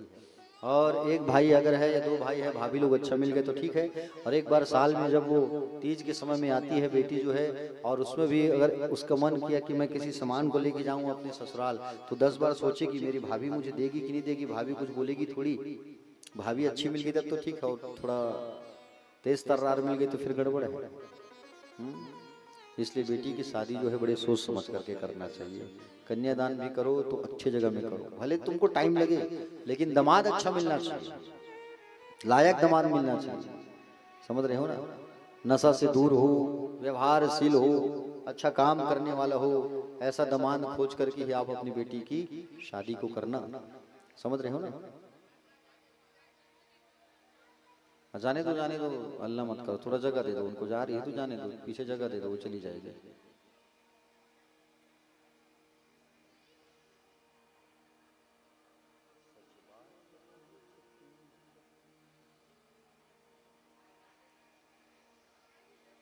तो बेटी का जो दान है वो बिल्कुल सोच समझ करके करना चाहिए। चलिए बातें मत करो, कथा में आ जाओ, हल्ला गुल्ला नहीं। जहां समय मिलता है आप लोग खुसुर फुसुर अपना चालू कर देते हो, है कि नहीं? प्यारे भक्तजन, एक बेटी जो होती है, समझ रहे हो ना, जब बेटी की शादी होती है ना तो एक बाप सबसे ज्यादा रोता है। और आज माँ पार्वती की जब शादी हुई है तो पार्वती मैया के पिता हिमालय खूब रोए हैं, ये खूब रोए हैं। समझ रहे हो ना? क्योंकि एक बेटी की जब शादी होती है तो बाप ही सबसे ज्यादा रोने वाला होता है।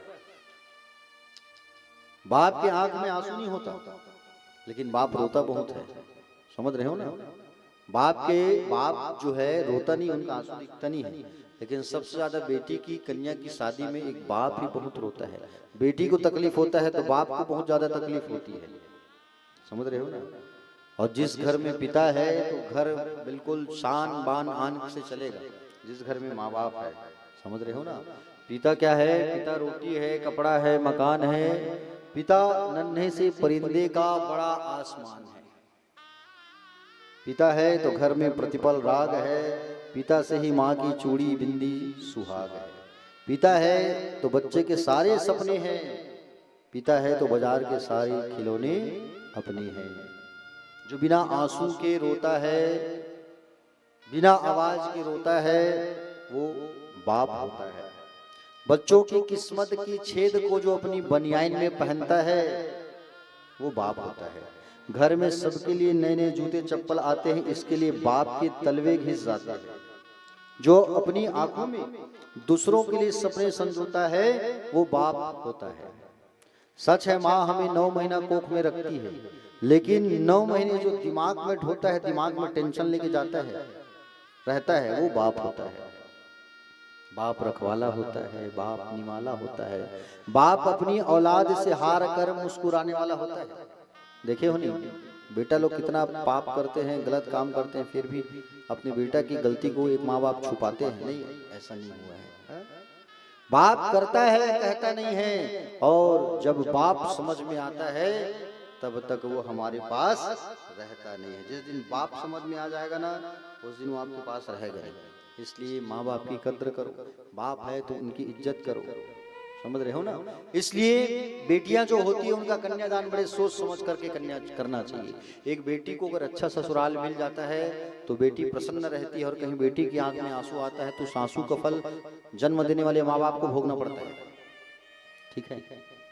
बेटी ससुराल में जाती है, जो समझदार बेटी होती है, जो समझदार बेटी होती है वो अपने दुख को मायके में नहीं बताती, सहन करके रख लेती है, लेकिन घुट घुट के अपने बाप को याद करती है, काश मेरे पिता होते, या मेरा बाप मुझे याद नहीं कर रहा है, मेरा बाप मुझे भूल गया।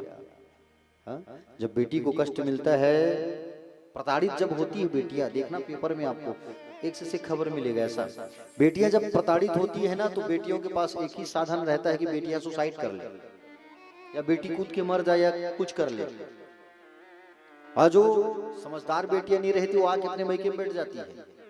एक बार बेटी की शादी होती है ना, तो जब डोली में बैठ के जाती है, तो याद रखना ससुराल से उसकी अर्थी ही निकलती है। समझ रहे हो ना? हाँ। बेटी को जब तकलीफ होता है ससुराल में, तो अपने बाप को बहुत याद करती है वो। और क्या कहती है?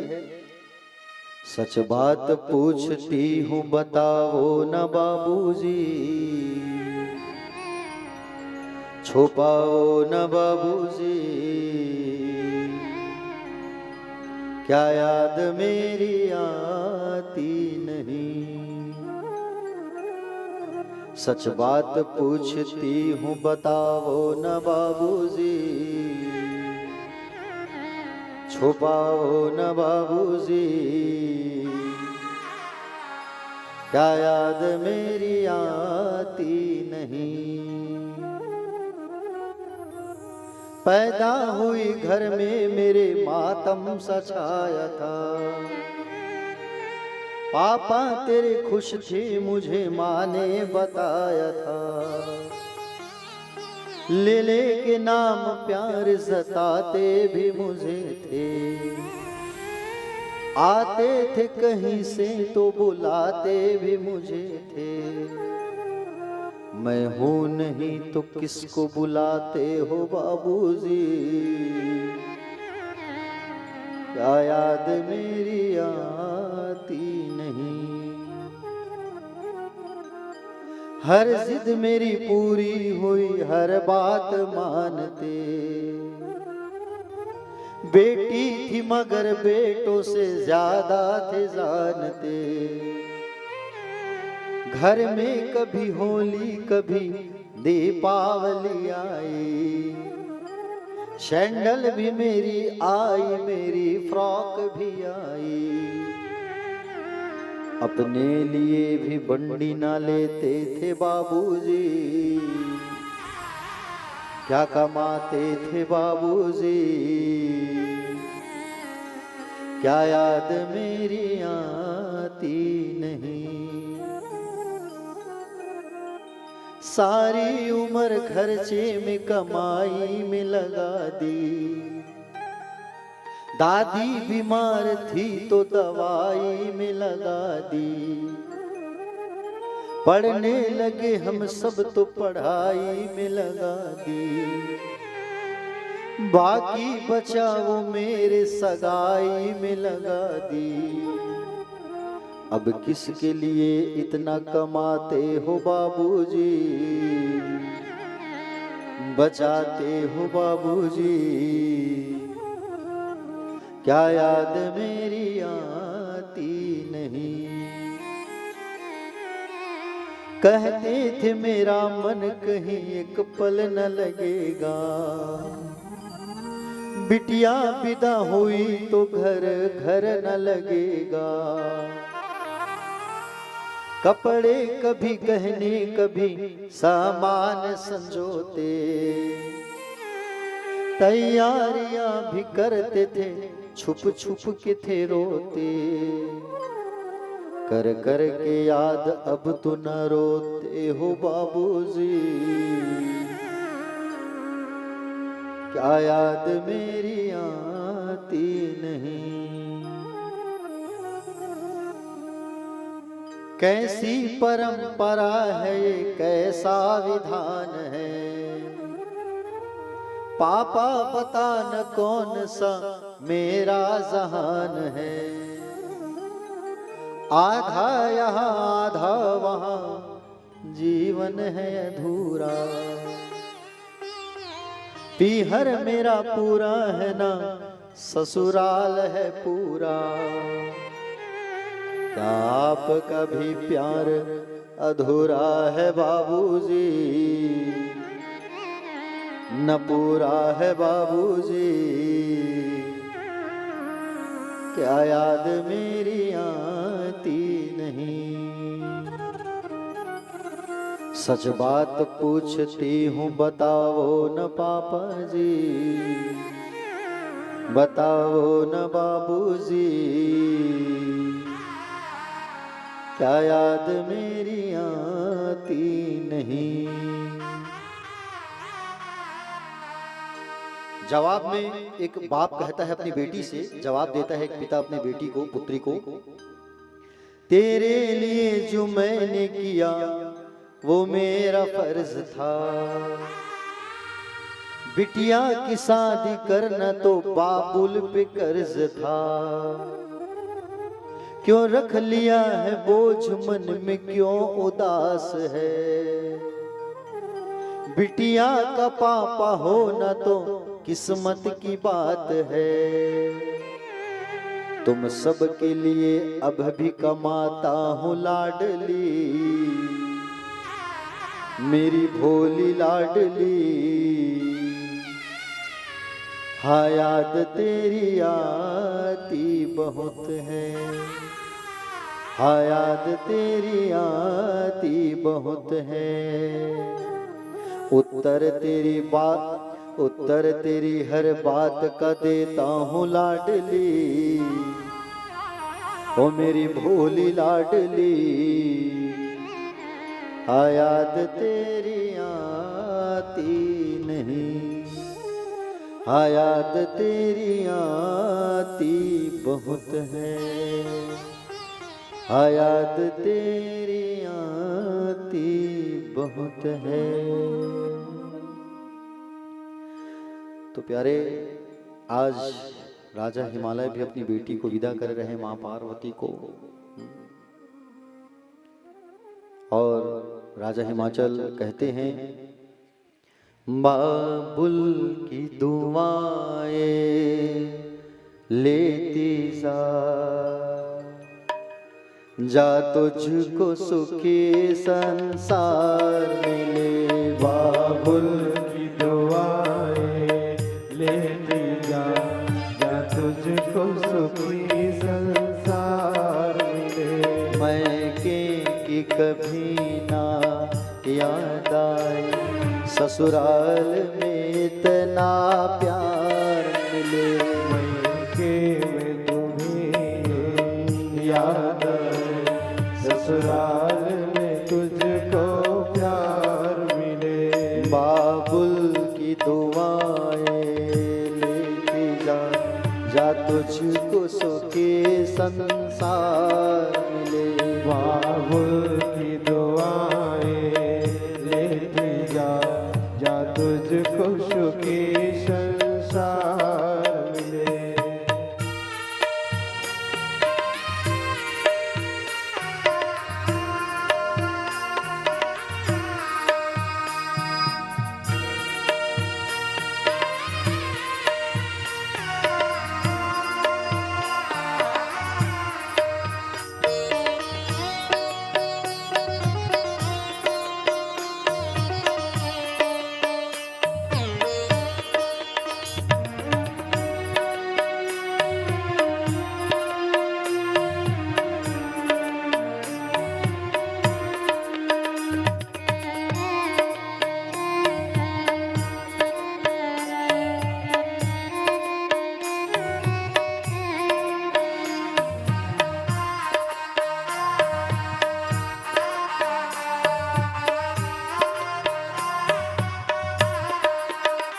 नाज़ों से तुझे पाला मैंने, कलियों की तरह फूलों की तरह।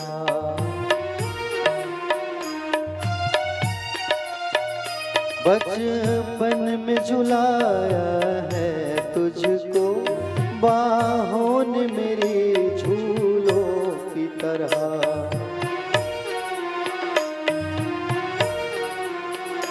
मेरे बाग की है नाजुक डाली, तुझे हर पल नए बहार मिले। बाबुल की दुआएं लेती जा तुझको सुखी संसार मिले।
जिस घर से बंधे हैं भाग तेरे, उस घर में सदा तेरा राज रहे।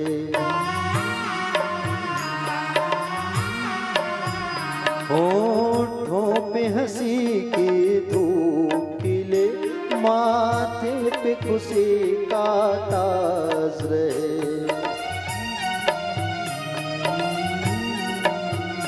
कभी जिसकी जोत ना हो फीकी, तुझे ऐसा रूप श्रृंगार मिले।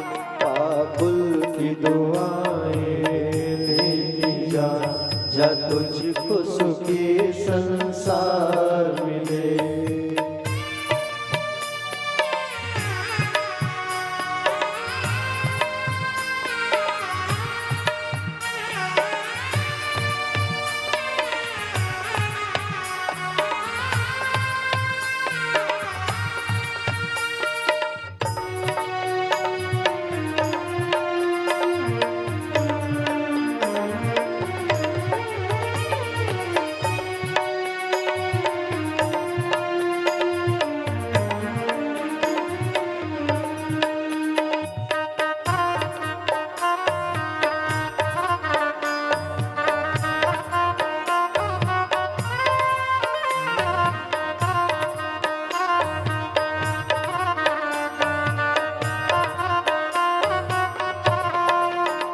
बीते तेरे जीवन की घड़ियां आराम की ठंडी छाव में।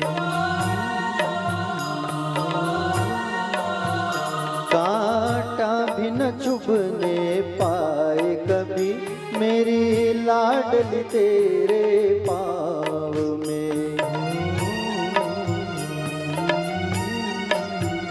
उस द्वार से भी दुख दूर रहे, जिस द्वार से तेरा द्वार मिले। बाबुल की दुआएं लेती जा, या तुझको सुखी संसार मिले। मैं के कभी ना याद आए, ससुराल में इतना प्यार मिले। बाबुल की दुआएं लेती जा, जा तुझको सुखी संसार मिले। बाबुल की दुआएं लेती जा, जा तुझको सुखी संसार मिले। मैं के कि कभी ना याद आए, ससुराल में इतना प्यार मिले।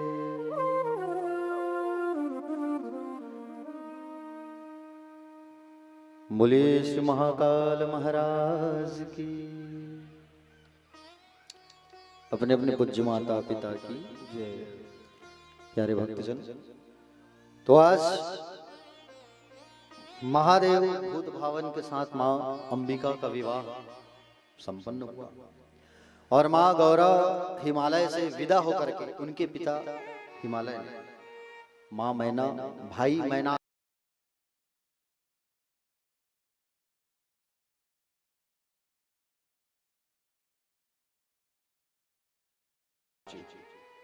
कैलाश पर जब माँ भगवती आई तब उनका खूब स्वागत हुआ और भगवती मैया जब आई तो कैलाश पर नंदी भृंगी श्रृंगी सब ने माँ का अद्भुत स्वागत किया। प्यारे भक्तजन, आगे की कथा पर हम कुमार खंड में प्रवेश कर रहे हैं। शिव महापुराण की कथा पे आगे कुमार खंड पर हम सब जो है प्रवेश कर रहे हैं। प्यारे भक्तजन, नारद जी अपने पिता ब्रह्मा से कथा रसपान कर रहे हैं, पूछते हैं कैलाश पर भगवान शिव ने आगे कौन कौन सी लीला किया और तारकासुर का वध किस प्रकार हुआ। तारकासुर को वरदान प्राप्त था ना कि शिव का जो पुत्र होगा उन्हीं से उनका वध होगा। विवाह के बाद भगवान भूतनाथ और मां पार्वती 1000 वर्ष तक विहार करने लगे। आदरणीय मनोज भैया, स्वागत है आपका। आइए एक बार जोरदार ताली बजाओ भाई, हमारे मनोज चक्रधारी भैया पधारे हुए हैं। आइए व्यास मंच में आइए आप। बड़े ही सज्जन और बड़े ही मिलनसार व्यक्ति हैं हमारे मनोज चक्रधारी भैया जो है, और समय निकाल करके यहाँ पहुँचे हुए हैं आदरणीय मनोज भैया जो है। और साथ में हमारे जगमोहन यादव जी समाज सेवक है, झेरिया यादव समाज के, और साथ में हमारे श्री मुकेश मिश्रा जी भी आए हुए हैं। आपका भी स्वागत है। निवेदन चाहूंगा आप व्यास मंच में आइए। मनोज भैया के बारे में मैं बताऊं आप लोगों को, तो मनोज भैया हमारे बड़े ही सहज, सरल और मृदुभाषी मिलनसार व्यक्ति हैं, और पार्षद प्रत्याशी भी है भैया जो है ना। तो एक बार पुनः चाहूंगा कि ताली बजा के इनका स्वागत करें।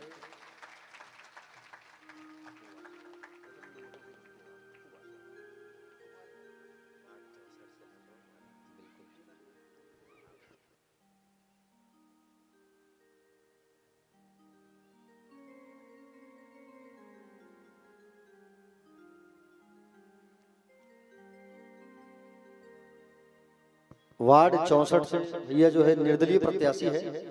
पार्टी ने टिकट नहीं दिया, लेकिन भैया का हौसला और जोश, मैंने पहला कहा था कि भैया आप निर्दलीय लड़ना, और वो बात सही हो पुजारी नगर की कथा में। तो निवेदन चाहूंगा, देखिए चुनाव करने का व्यास मंच से चुनाव प्रचार तो नहीं करना चाहिए, लेकिन मैं भैया के बारे में बता रहा हूँ। भैया जो है बहुत ही सरल और बड़े अच्छे व्यक्ति हैं। तो चुनाव करने का अधिकार, वोट डालने का अधिकार सबको है, सबको अपना मताधिकार का अधिकार है, लेकिन चयन भी आप ऐसे व्यक्ति का करें जो आपके दुख में शामिल हो सके। आपके सुख में ना आए चलेगा, लेकिन आपके दुख में जो व्यक्ति शमशान घाट में खड़ा रहता है, ये वही व्यक्ति है। मैंने देखा है शमशान घाट में आपके परिवार वालों के साथ कई घंटों तक समय बिताने वाले मनोज चक्रधारी भैया ही हैं। मैं इनको अभी से नहीं, बहुत पहले से जानता हूँ, ठीक है। तो मैं यही कहना चाहूंगा कि आप चयन ऐसे व्यक्ति का करना जो आपके दुख में शामिल हो सके और आपकी बात को सुने बैठ करके, ठीक है। ऐसे व्यक्ति का ही चयन करना। और मनोज चक्रधारी भैया हमारे बड़े ही मिलनसार और बहुत अच्छे व्यक्ति हैं। व्यास मंच से इनको खूब सारा आशीर्वाद कि प्रचंड मतों से आगे बढ़ करके आए। और आपको ये भी बता दूं कि हमारे जो रामदेव भैया हैं, उनको भी पार्टी ने टिकट नहीं दिया है। तो अभी विचार उनका भी चल रहा है कि वो भी निर्दलीय चुनाव लड़ेंगे, ऐसा विचार इनका चल रहा है। तो अगर ऐसा हुआ तो हमारे इस वार्ड से रामदेव भैया को और उस वार्ड से हमारे मनोज भैया को आप लोग बिल्कुल दिग्विजयी बनाए, यही आशा करते हुए एक बार पुनः ताली।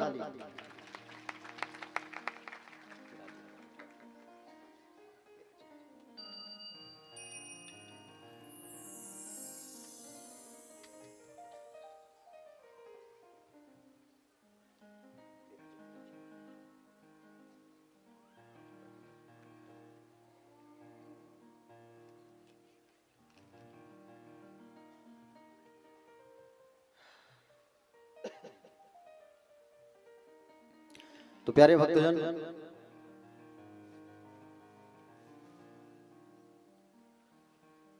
आगे कुमारखंड में हम प्रवेश कर रहे हैं। ब्रह्मा जी ने कहा नारद जी से कि बोले मैं तुम्हें आगे कार्तिकेय जी की जन्म की कथा सुनाता हूं। देखो मैंने कहा था आपसे कि हम लोग हर हर महादेव कहते हैं, तो इसका अर्थ क्या है, मीनिंग क्या है? कोई बताएगा हर हर महादेव का अर्थ? देखो मैं बता रहा हूं, सुनिए। एक हर का मतलब होता है गंगा, और एक हर का मतलब होता है पार्वती, और हर हर महादेव। गंगा का नाम क्यों लिया जाता है भगवान शिव के साथ? कुछ तो कारण होगा। एक बार की बात है, मां पार्वती जो है भगवान शिव को प्राप्त करने के लिए तपस्या में लीन थी। तो आराधना जब वो कर रही थी, तब माँ गंगा ने पूछा कि आप भगवान शिव को प्राप्त करने के लिए आप कौन सा उपाय ऐसा कर रहे हो, मुझे भी बताओ, मैं भी करूंगी, मैं भी उनको पति के रूप में प्राप्त करना चाहती हूँ। पार्वती मैया ने कहा थोड़ी देर बाद यहाँ दुर्वासा ऋषि आ रहे हैं, एक लोटा पानी लेकर के आप जो है दूर से ही उनके पैर में डाल देना, वो प्रसन्न हो जाएंगे, आशीर्वाद देंगे तो शिव तुमको मिल जाएंगे। आप गंगा ने वैसे ही किया। दुर्वासा जी महाराज आए, और दुर्वासा जी तो बड़े क्रोधित वाले हैं ना, क्रोध स्वर वाले। जैसे ही दुर्वासा जी आए तो गंगा मैया ने वैसे ही किया, एक लोटा पानी लेके दूर से डाल दिया। अब उनका जो कपड़ा है धोती वो गंदा हो गया। दुर्वासा जी भड़क गए और क्रोध में आकर के कह दिया, क्या कह दिया? क्रोध में आकर के कहा कि आज से मैं तुझे श्राप देता हूं कि तू जो है मृत्यु लोक में जाकर के बहेगी। गंगा मैया को बड़ा कष्ट हुआ। गंगा मैया जो है गुस्से में आके पार्वती को श्राप देने लगी। उसी समय भोलेनाथ जी जो है वहां पहुंच करके गंगा से कहा कि तुम पार्वती को श्राप मत दो, मैं तुमसे वादा करता हूं कि बोले मैं तुम्हें अपनी पत्नी के रूप में स्वीकार करूंगा और मेरे नाम के आगे तुम्हें बोला जाएगा। इसलिए एक हर का मतलब है गंगा और एक का पार्वती। आगे चल कर माँ गंगा ने दुर्वासा जी को प्रसन्न किया और दुर्वासा जी से कहा, हे दुर्वासा, आप मुझ पर क्रोधित ना करिए, मुझे क्षमा करिए, मैं आपकी बेटी हूँ। मैंने ऐसा क्यों किया? क्योंकि मुझसे पार्वती ने ही ऐसा कहा था करने के लिए। अगर आपको यकीन न हो तो इन पृथ्वी से, आकाश से, देवताओं से आप पूछ सकते हो। और दुर्वासा जी ने जब पूछा तो ये बात सत्य हुआ। और जैसे ये बात जब सत्य हुआ प्यारे भक्तजन, तो आपको बता दूं मैं, दुर्वासा क्रोध में आकर के पार्वती को श्राप दे दिए, ऐ पार्वती, आज से तू बंध्या हो जा, तेरा कोई संतान नहीं होगा। श्राप दे दिया पार्वती मैया को। गंगा से कहा है, गंगा वरदान मांग, मैं तुझे वरदान देना चाहता हूं। और कहा कि मैं तुझे वरदान देना चाहता हूं, वरदान मांग। तो प्यारे भक्तजन आपको बता दूं, मैं गंगा को वरदान मांगने को कहा तो भगवान दुर्वासा से कहा कि बोले शिव का जो पुत्र हो मुझसे हो, शिव का जो पुत्र हो वो मुझसे हो, और शिव हमेशा मुझे अपने पास रखे। तीसरा, मरने के समय लोग मेरी शरण पर आए, मुझे याद करे, इसलिए मरने वाले व्यक्ति को गंगा जल पिलाया जाता है ना। दुर्वासा जी ने कहा, जो तुम कह रहे हो बिल्कुल होगा, तुम हमेशा शिव के पास रहोगी, उनके शीश पर तुम विराजमान रहोगी। दूसरा, शिव का जो पुत्र होगा वो तुम्हारे अंश से ही होगा। कार्तिकेय जो है वो पार्वती मैया के गर्भ से जन्म नहीं लिए, ठीक है, ना ही गणेश जी ने जन्म लिया है। आइए उसी कथा को मैं आगे आपको बताता हूं। भगवान शिव और मां पार्वती का जब विवाह हुआ, तो विवाह जब हुआ तो प्यारे भक्तजन, विवाह जैसे हुआ तो कई साल तक शिव और शिवा जो है विहार करने लगे। सारे देवता उस समय बड़े परेशान थे तारकासुर के कारण। तारकासुर को वरदान था कि शिव का बेटा होगा वही उसे मारेगा। सारे के सारे देवता जो है मेरू पर्वत में, मेरू गुफा में जाके छुप गए। सारे लोग प्रार्थना करने लगे और सब प्रार्थना लगे भगवान से कि भगवान क्या करे क्या करे। और भगवान के पास जाकर के सबने जब प्रार्थना किया, और जैसे ही भगवान शिव के पास आकर के सबने जब प्रार्थना किया, नमः शिवाय, ओम नमः शिवाय का जाप करने लगे, सब देवता रोने लगे। तो सब देवताओं के रोने की आवाज को सुन करके भगवान शंकर जो है बाहर आए। और जब भगवान शंकर जब बाहर आए तो भगवान शंकर के बाहर आने से भगवान शंकर का जो तेज है वो सामने आया। तेज भगवान शंकर का, उसे कौन धारण करे? तो उसे अग्नि जी को कबूतर का रूप बना करके बैठाया गया, और अग्नि को कबूतर का रूप बना के बैठाया गया, और शिव के तेज को अग्नि ने ग्रहण कर लिया। थोड़ी देर बाद मां पार्वती आई बाहर। मां पार्वती को बड़ा गुस्सा आया कि तुम सबने हमारे विहार को भंग कर दिया। मां पार्वती ने श्राप दे दिया। क्या श्राप दिया?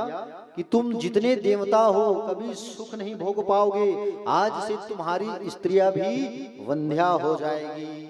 श्राप दे दिया मां पार्वती ने। अग्नि से कहा, अग्नि तुमने हमारे तेज को ग्रहण किया है, आज से तुम सर्वभक्षी हो जाओगे, जाओ मैं तुम्हें श्राप देती हूं।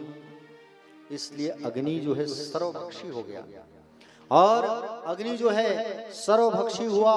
तो प्यारे भक्तजन, इसलिए अग्नि में सारे लोगों के नाम से, देवताओं के नाम से हम आहुति डालते हैं।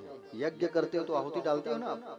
गणपतये स्वाहा, दुर्गाय स्वाहा, इंद्राय स्वाहा, वरुणाय स्वाहा, गंगाय स्वाहा, डालते हो नहीं डालते हो?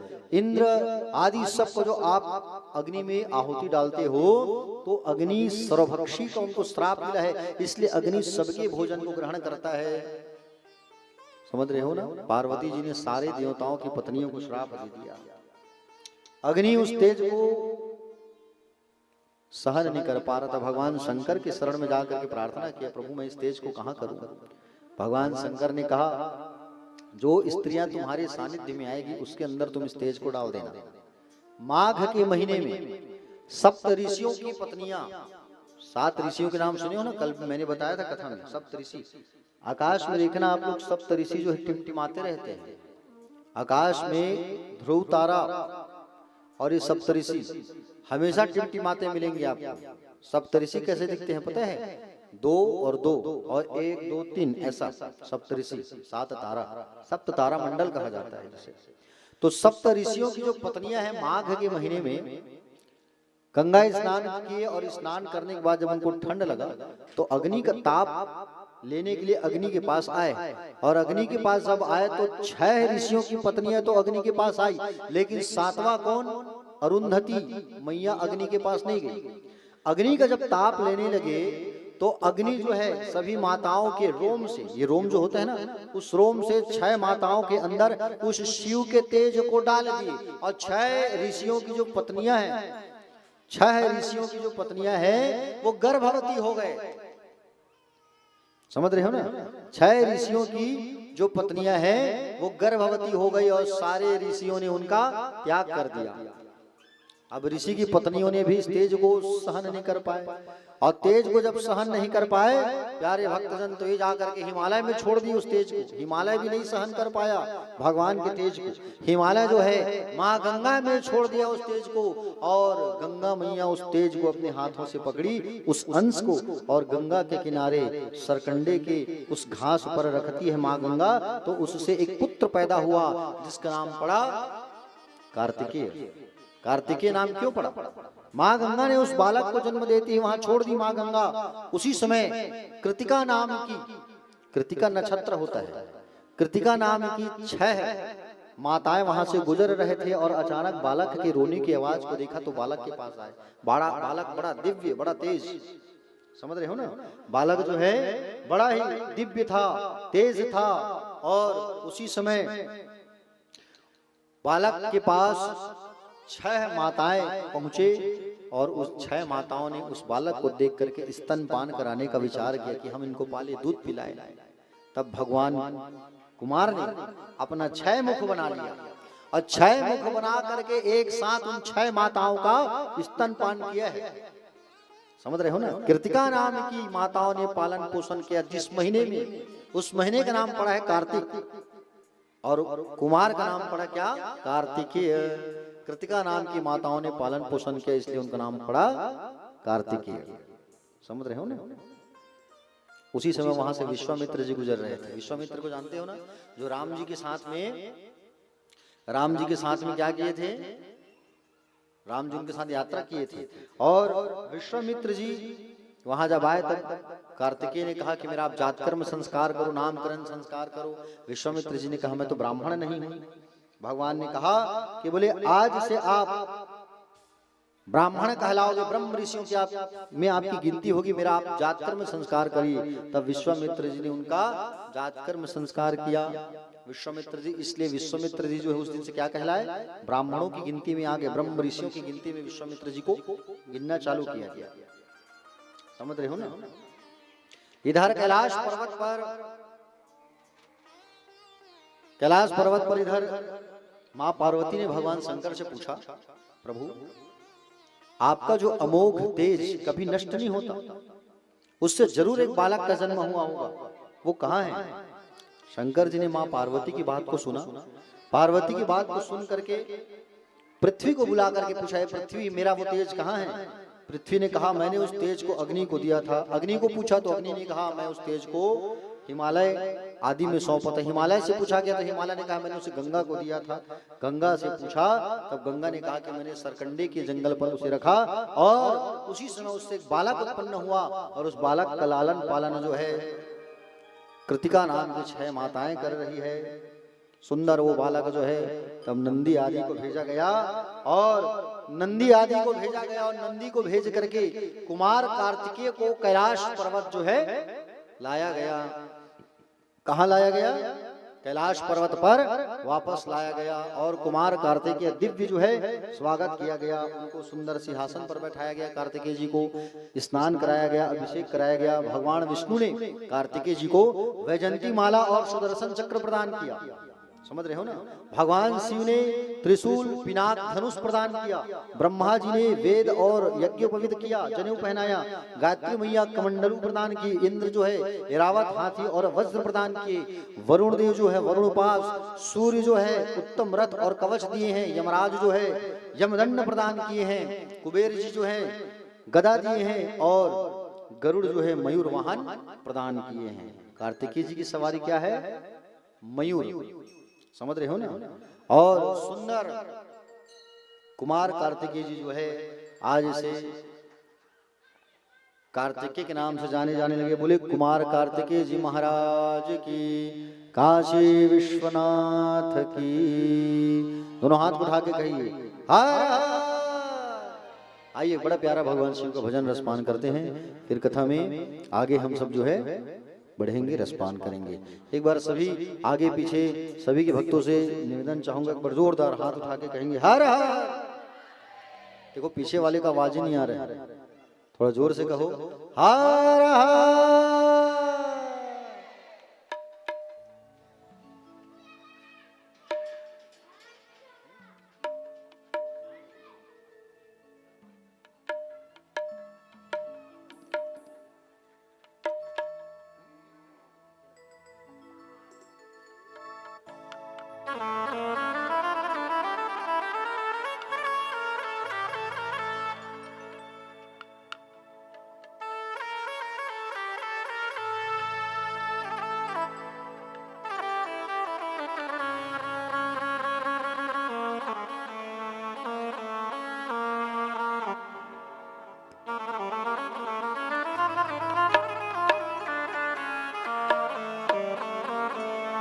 दीवाना महाकाल का मैं दीवाना,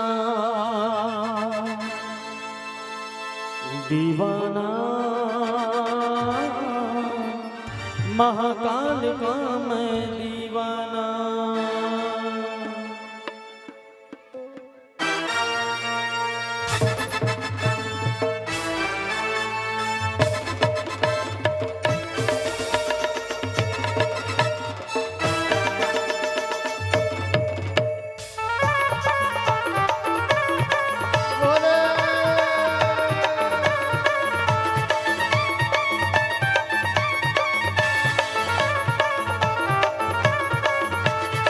दीवाना महाकाल का मैं दीवाना, दीवाना महाकाल का मैं दीवाना। दीवाना हो दीवाना महाकाल का मैं दीवाना, दीवाना महाकाल का मैं दीवाना। दीवाना मैं दीवाना महाकाल का हो दीवाना। दीवाना मैं दीवाना महाकाल का मैं दीवाना। मस्त कलंदर बन के फिरूं अलाख निरंजन, मस्त कलंदर बन के फिरूं उज्जैन की गलियों में गाना। दीवाना महाकाल का मैं दीवाना, दीवाना हो दीवाना महाकाल का मैं दीवाना। मैं दीवाना महाकाल का मैं दीवाना। दीवाना मैं दीवाना महाकाल का हूँ दीवाना। दीवाना मैं दीवाना महाकाल का मैं दीवाना।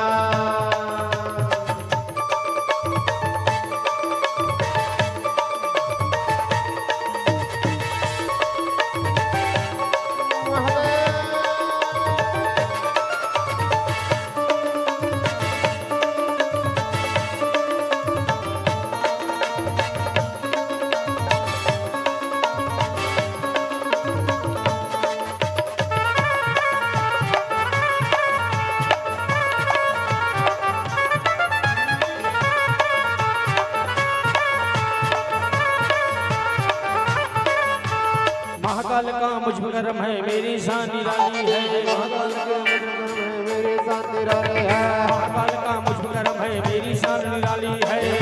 पर्वत गर्भ है मेरी शान निराली है। अरे महाकाल का मुझ पे गर्व है मेरी शान निराली है। महाकाल पर्वत गर्भ है मेरी शान निराली है। मैं तो मुकद्दर का हूँ सिकंदर, अलाख निरंजन। मैं तो मुकद्दर का हूँ सिकंदर, मैं तो मुकद्दर का हूँ सिकंदर। कादिरों पे छा जाना दीवाना, महाकाल का मैं दीवाना। दीवाना हूँ दीवाना, महाकाल का मैं दीवाना। दीवाना मैं दीवाना, महाकाल का मैं दीवाना। दीवाना मैं दीवाना, महाकाल का हूँ दीवाना। दीवाना मैं दीवाना, महाकाल का मैं दीवाना।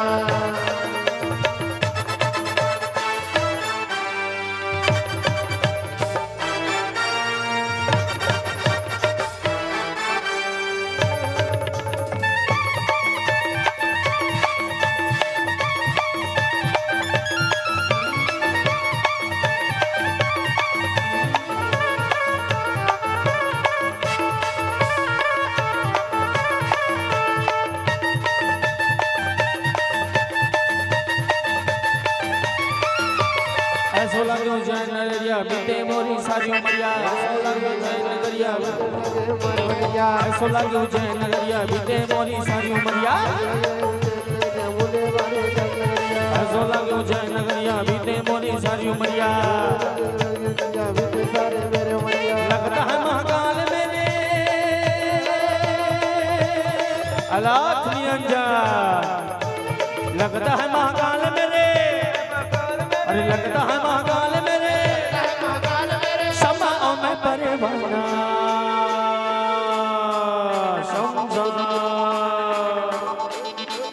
दीवाना मैं दीवाना, महाकाल का हूँ दीवाना। दीवाना मैं दीवाना, महाकाल का मैं दीवाना। दीवाना मैं दीवाना, महाकाल का हूँ दीवाना।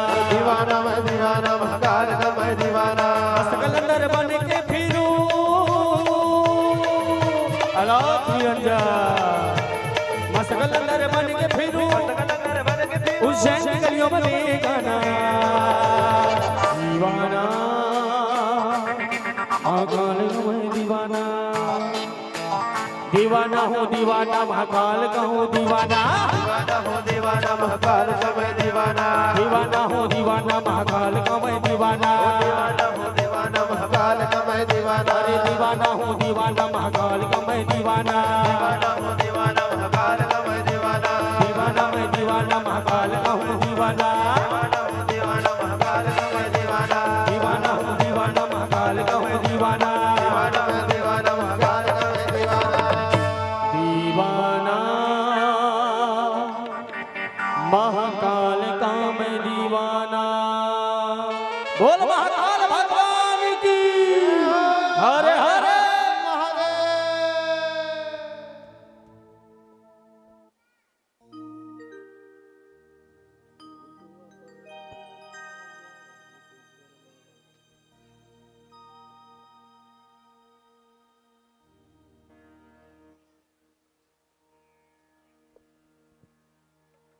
बोलिए महाकाल महाराज की, श्री शिव महापुराण की जय। मौली माता की जय।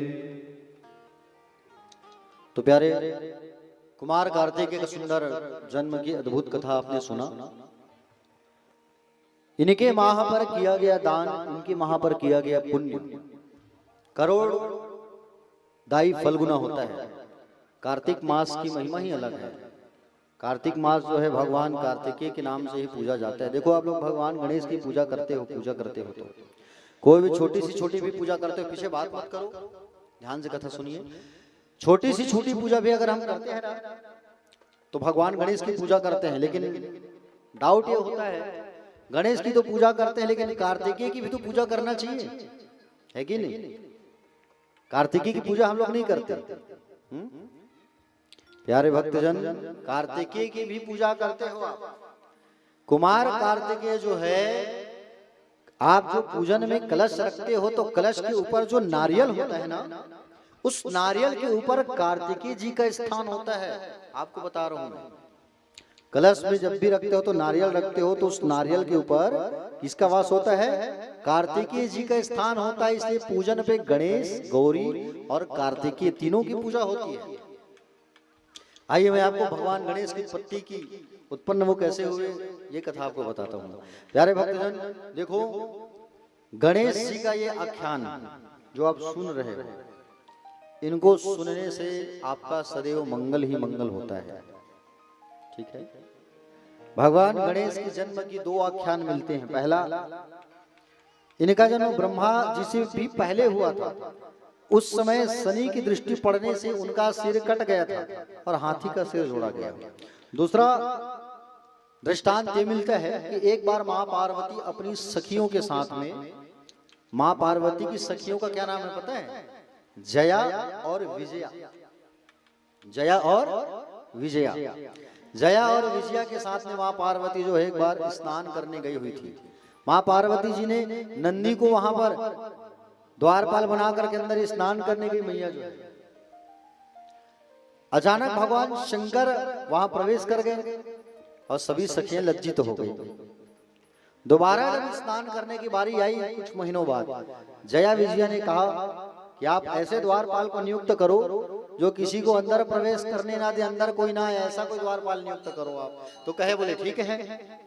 तब माँ पार्वती हल्दी का उबटन लगाई अपने शरीर पर, और हल्दी का उबटन लगा करके, देखो हल्दी जो होता है ना बड़ा फायदामंद होता है।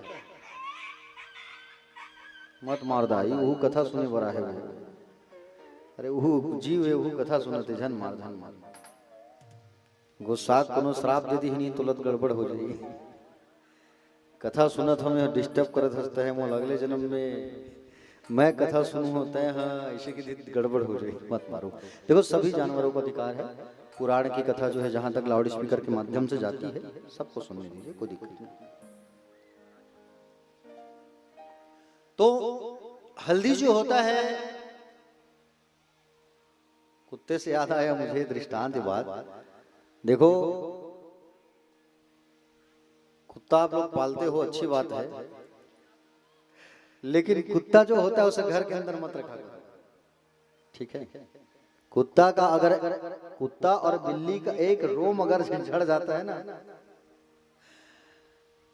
क्यों हंस रहे हो दीपक तुम? अच्छा नरोत्तम हाँ बोल दे कि हंस देगा। जो नासा में सामने ही एक स्वान जो है बंधा होता है, स्वान मतलब कुत्ता, संस्कृत में स्वान कहते हैं कुत्ते को। जिस घर में कुत्ते और बिल्ली का एक बाल भी झड़ जाता है ना, तो वहां दरिद्रता का वास हो जाता है।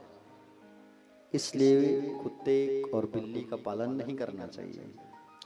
शास्त्र जो है केवल अनुमति देता है तो गौ पालन का।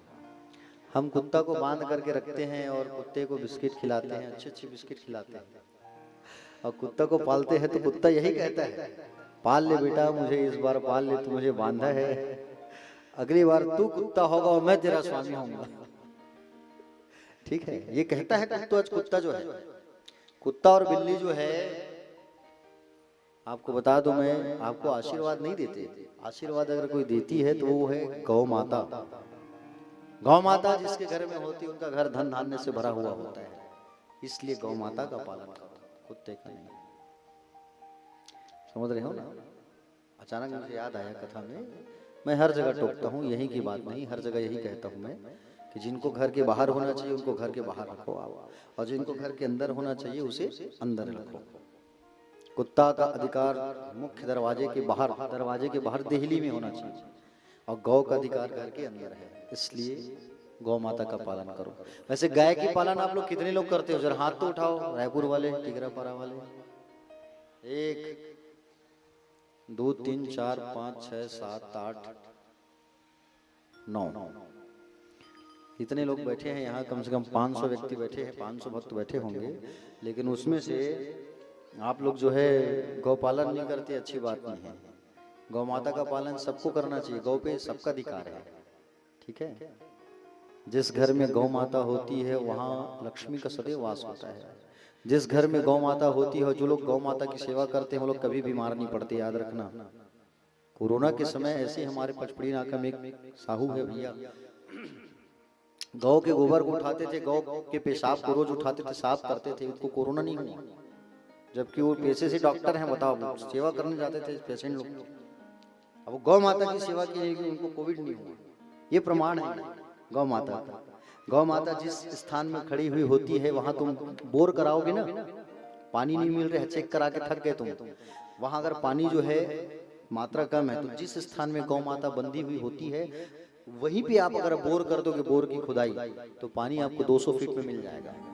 ये प्रमाण है, ठीक है। मैं खुद प्रैक्टिकल किया हूं ना, ऐसा नहीं। हमारे यहाँ तूता गांव में हमारा जो घर है ना, नया रायपुर में, तो हम लोगों का घर ऊंचे में है और जो बस्ती है वो ऐसा समतल है, देखे हैं आप लोग, सब जानते हैं। तो वहां पे व्यक्ति लोग जब बोर कराते हैं तो 400-400 फीट, 450 फीट बोर कराए हैं, तो धूल उड़ गए हैं, पानी नहीं आता।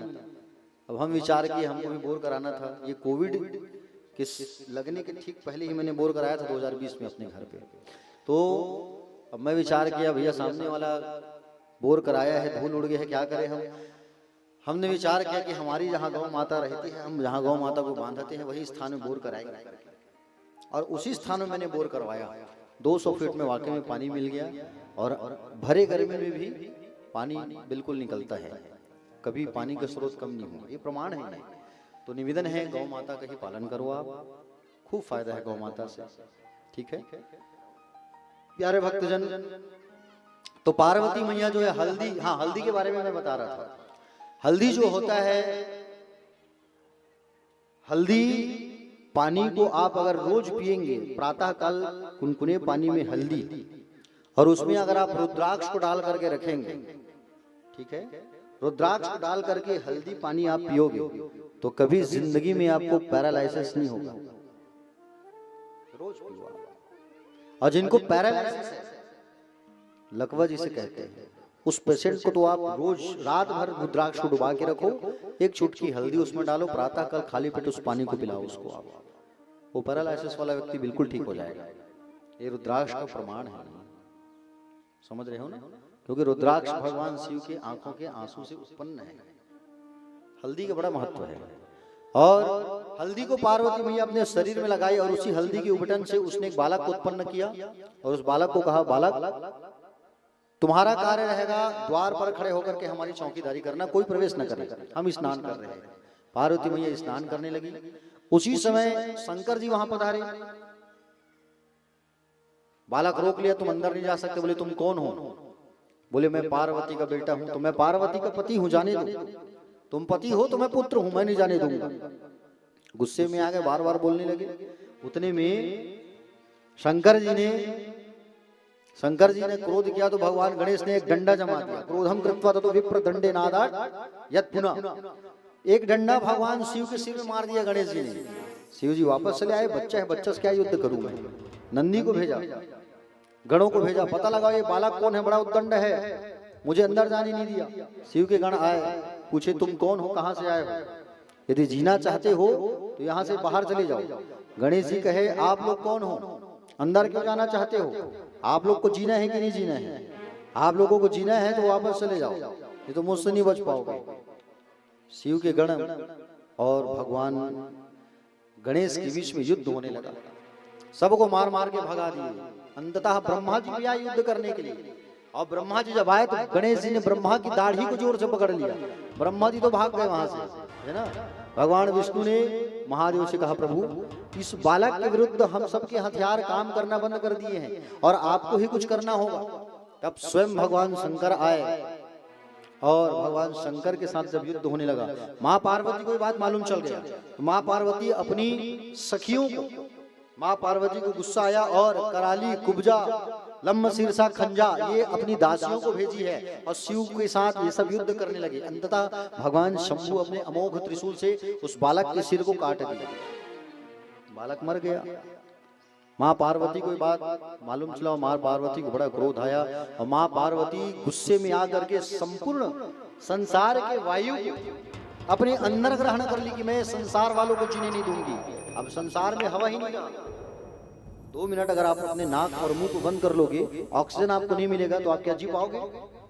सोचो ऐसे ही आकाश से हवा गायब हो गया, इंद्र वरुण ब्रह्मा सब कांपने लगे, सब शिव की शरण में आए। और भगवान शिव की शरण में जब आए तो भगवान शंकर ने कहा कि बोले पार्वती के पास ही जाना होगा। पार्वती की शरण में आए, माँ अंबिका, माँ उमा, माँ अंबिका का ध्यान करने लगे और माँ पार्वती के पास आके क्षमा याचना की। माँ पार्वती ने कहा मैं इस प्रकोप को एक ही शर्त में रोकूंगी। बोले क्या? बोले तुम सबको मेरे पुत्र को जीवित करना होगा और मेरे पुत्र को प्रथम पूज्य करना होगा। तब भगवान शंकर ने अपने अमोघ त्रिशूल को उत्तर दिशा की ओर भेजा गणों के साथ में, और उत्तर दिशा में एक दंत नाम के हाथी, छोटा बालक हाथी का सिर कटा और उस हाथी के सिर को ला करके भगवान शंकर ने उस बालक के शरीर पर जोड़ा और मृत्युंजय मंत्र से भगवान ने उस बालक को जीवित किया। और सारे देवताओं ने आशीर्वाद दिया उस बालक को। पार्वती ने कहा गणेशो विघ्नहर्ता ही सर्व काम फल प्रदा। हे पुत्र, आज से तुम विघ्नहर्ता कहलाओगे और समस्त कामनाओं को पूर्ण करने वाले बनोगे आप। ऐसा पार्वती ने कहा। शिव ने कहा हे देवताओं, जो हम त्रिदेव की पूजा करने से पहले गणेश की पूजा करेगा उसी का पूजन जो है फल पूर्ण होगा, और जो गणेश की पूजा नहीं करेगा उनको सारे देवताओं का आशीर्वाद कभी नहीं मिल पाएगा। इसलिए हम कुछ कार्य करते हैं तो भगवान गणेश की पूजा करते हैं कि नहीं करते हैं? गणेश की पूजा करना चाहिए, समझ रहे हो ना। माह में एक व्रत आता है संकष्टी चतुर्थी जिसे कहते हैं। जैसे अभी सकट गया ना, सकट हर महीने में संकष्टी चतुर्थी आता है, जिसे कृष्ण पक्ष के चतुर्थी को संकष्टी चतुर्थी कहते हैं और शुक्ल पक्ष के चतुर्थी को विनायक चतुर्थी कहते हैं। ठीक है, इस व्रत को करना चाहिए बच्चों के लिए, है ना। बच्चों के लिए नहीं करोगे तो पति के लिए करो, पत्नी के लिए करो, बिल्कुल कर सकते हो, सबके लिए व्रत। गणेश जी का व्रत ऐसा है कि सब कर सकते हैं, समझ रहे हो। इस व्रत को करने से रोग, दोष और दुख दूर होता है। इस व्रत को भगवान शंकर ने भी किया था, गणेश के व्रत को, अपने पुत्र के ही व्रत को, क्योंकि माँ पार्वती उनसे रूठ के चली गई थी। और पार्वती मैया रूठ करके जब चली गई थी तब भगवान शंकर ने इस व्रत को किया, और इस व्रत को करने से माँ पार्वती की नाराजगी दूर हुई थी, समझ रहे हो ना। इस दिन क्या करना चाहिए? इस दिन जो है गंगा जल से अपने पूजन कक्ष को पवित्र करो। आप गणेश जी की मूर्ति बनाओ या गणेश जी की प्रतिमा रखो, स्नान कराओ, वस्त्र सुंदर चढ़ाओ उनको लाल रंग का, और दीपक लगाओ, तिलक लगाओ, 21 नग दुर्वा 21 नग दुर्वा चढ़ाओ, और मोतीचूर या मगज या बेसन के लड्डू उस पर चढ़ाओ, और उस भगवान गणेश की उस दिन पूजा करो। इस पूजन को करने से आपके सारे कष्ट दूर होते हैं। अगर नित्य आप भगवान गणेश के इन 12 नाम को लोगे तो बिल्कुल आपको विजय प्राप्त होगी। किसी भी क्षेत्र में आप रहो, चाहे एक विद्यार्थी पेपर देने जाए, चाहे कोई भी व्यक्ति किसी भी कार्य के लिए घर से निकले, तो गणेश जी की इन 12 नाम को आप जरूर जपो। पहला है सुमुख, दूसरा एक दंत, तीसरा है कपिल, चौथा है गजकर्ण, पांचवा है लंबोदर, छठवा है विकट, सातवां है विघ्ननाशन, आठवां है विनायक, नौवां है धूम्रकेतु, 10वां है गणाध्यक्ष, 11वां है भालचंद्र और 12वां है गजानन। इन 12 नाम को अगर आप रोज बोलोगे, या जो बच्चा बोलेगा, जो विद्यार्थी है, तो जरूर उनको विद्या की प्राप्ति अवश्य होगी। इन 12 नाम को जपने से हमेशा कष्ट जो है दूर होता है, याद रखना, ठीक है। प्यारे भक्तजन, भगवान गणेश और कार्तिकेय दोनों धीरे धीरे बड़े होते गए, और दोनों जो है सुंदर बड़े होते गए। गणेश जी की ले आइए, गणेश जी का दर्शन करवा दीजिए सबको। आइए, हमारे बीच भगवान गणेश जी का आगमन हो रहा है। एक बार सब जोरदार ताली बजा के स्वागत करिए। बोलिए बाल गणेश भगवान की। तो गणेश भगवान और कुमार कार्तिकेय बाल लीला खूब किए हैं, और धीरे धीरे दोनों जो है बड़े होते गए, बड़े होते गए। तो गणेश और कार्तिकेय दोनों में लड़ाई होती थी कि हम पिताजी से कहेंगे और हमारी शादी पहले करेंगे। गणेश और कार्तिकेय दोनों में लड़ाई होता था, और दोनों कहते थे कि बोले हमारी पहली शादी करो, हमारी पहली शादी करो, समझ रहे हो ना। दोनों बच्चों के बीच में लड़ाई होती थी। और एक दिन भगवान शंकर और पार्वती मैया ने कहा कि दोनों जो है, जो इस पृथ्वी की 7 परिक्रमा करके पहले आएगा उसी की शादी मैं पहले करूंगा। शंकर जी ने कहा, पार्वती ने कहा, आप कुमार कार्तिकेय तो अपने मयूर पर बैठ करके चले गए पृथ्वी की 7 परिक्रमा करने, लेकिन गणेश जी वहां बैठे रहे। गणेश जी वहां नहीं गए। गणेश जी से पूछा गया कि बोले आप पृथ्वी की परिक्रमा करने क्यों नहीं जा रहे हो? तब गणेश जी ने कहा कि पितृस्य पूजनम कृत्वा प्रकृतिम प्रक्रांति चा करोतिया तस्वे पृथ्वीजन्यम फलम भवति निश्चितम। बोले पिताजी, जो अपने माता पिता की पूजन करके उनकी परिक्रमा कर लेता है ना, उसे सहज ही संपूर्ण पृथ्वी की परिक्रमा का फल प्राप्त हो जाता है। आइए गणेश जी आ गए हैं, बरजोरदार ताली बजाइए।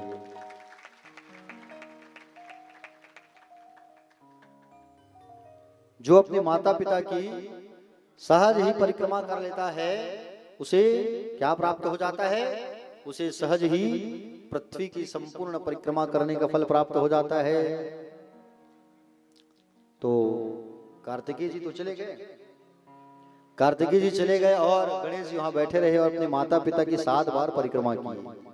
तो 7 बार जब परिक्रमा किए तो भगवान शंकर जो है गणेश जी की शादी पहले की, इसके साथ विश्वरूप की सिद्धि और बुद्धि, जिसे रिद्धि सिद्धि कहते हैं, उनके कन्याओं के साथ में भगवान गणेश का विवाह हुआ और विवाह कर दिया, जिससे क्षेम तथा लाभ, शुभ तथा लाभ 2 गणेश जी के पुत्र हुए। और इधर कुमार स्वामी कार्तिकेय जी जो है परिक्रमा कर रहे हैं पृथ्वी की। नारद जी गए और नारद जी जा करके कार्तिकेय जी से कहे कि बोले आपके माता पिता तो गणेश की शादी कर दी, आप परिक्रमा लगा ही रहे हो। क्रौंच पर्वत पर जैसे ही पहुंचे तो नारद जी बताए सारा चीज। प्यारे भक्तजन, कार्तिकेय जी परिक्रमा करके जब पहुंचे, माता पिता के बाजू में गणेश जी बैठे हैं पत्नियों के साथ, एक नहीं 2 पत्नी। कार्तिकेय जी को बड़ा गुस्सा आया कि मैं पृथ्वी की परिक्रमा करने गया हूँ, गणेश परिक्रमा नहीं किया है, गणेश जी पहले शादी कर दिए। कार्तिकेय जी नाराज होकर के क्रौंच पर्वत पर जा करके बैठ गए। कहाँ बैठ गए?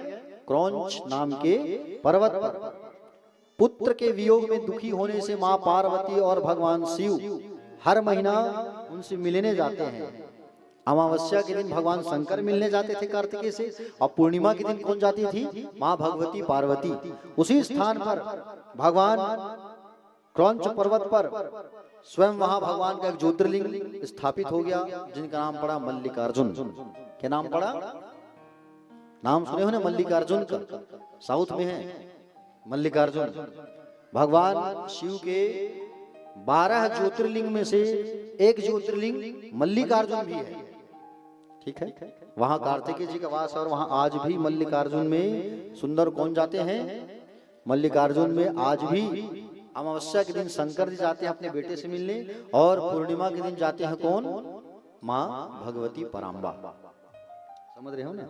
आइए गणेश जी का बड़ा प्यारा भजन रसपान करते हैं, फिर कथा में आगे प्रवेश करेंगे। बोले महाकाल महाराज की। दोनों हाथ उठा के कहेंगे एक बार हर हर। बोले विघ्नहर्ता भगवान गणेश की जय हो।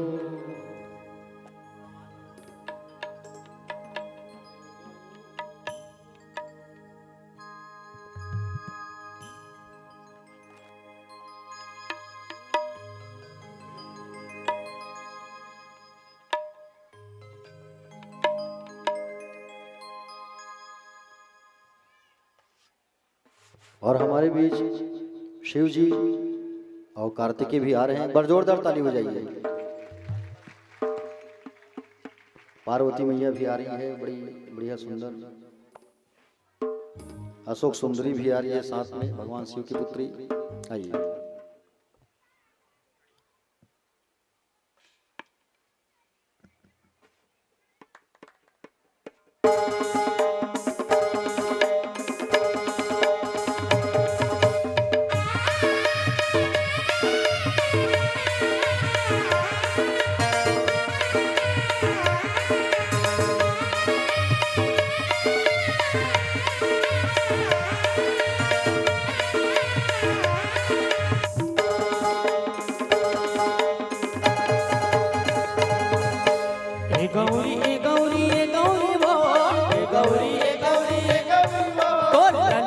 भागा थे वो ए गौरी ए गौरी ए गौरी वो हे गौरी हे गौरी हे गौरी वो गुरु ललना भागा थे वो ये जे राजा गजानन स्वामी काई गई थे वो अंतर्यामी ने देखे ले बर भागा थे वो ये जे राजा गजानन स्वामी राजी कैटे वो अंतर्यामी वो देखे ले बाबा गाते वो ए गौरी ए गौरी ए गौरी वो हे गौरी हे गौरी हे गौरी वो ये गौरी ए गौरी ए गौरी वो हे गौरी हे गौरी हे गौरी वो ललना भागा थे वो दे राजा गजानन स्वामी आई गई थे वो अंतर्यामी ओ देखे ले बर भागा थे वो हे राजा गजानन स्वामी कहीं कैसे वो अंतर्यामी वो देखे ले बाबा गाते वो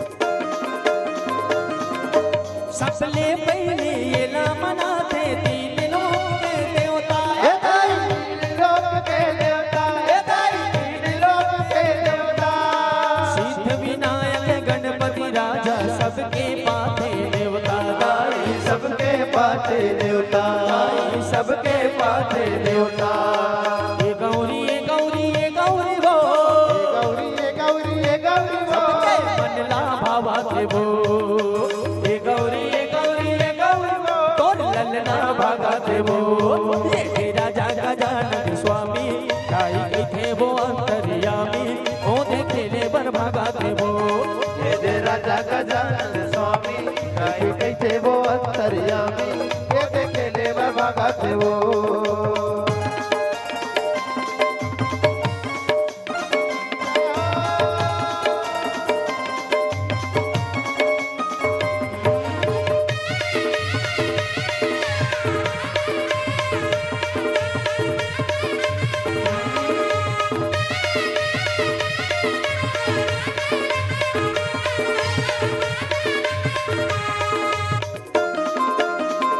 नानकुन में गजमुख वाला गजब के रूप न सोए ये दाई गजब के रूप न सोए ये दाई गजब के रूप न सोए ताई दादा के दुलरवा बेटा तीनों तिलिकला मोहे दाई तीनों तो मोहे दाई तीनों तो लिखला मोहे ये गौरी ये गौरी ये गौरी वो गौरी हे गौरी हे गौरी सब में मुसबा भावा थे वो ये गौरी ये गौरी ये गौरी तोर ललना भागा थे वो ये तेरा दादा गजानन स्वामी आई गई थे वो अंतर्यामी ओ देखे ले बर भागा थे वो ये दे राजा गजानन स्वामी कहीं कैसे वो अंतर्यामी वो देखे ले बाबा गाते वो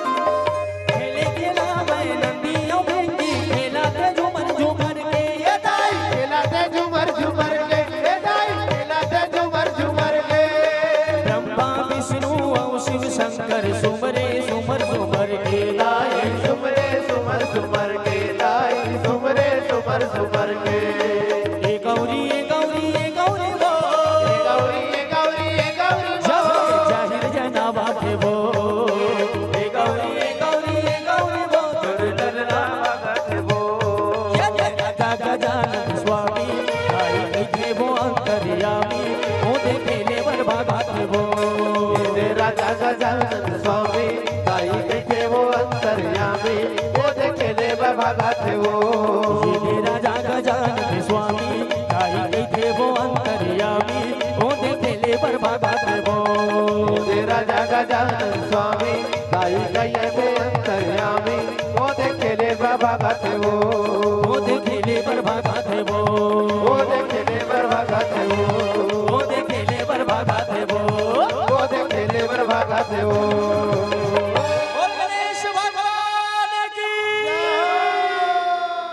राधे राधे श्याम से मिला दे हरे हरे महादेव।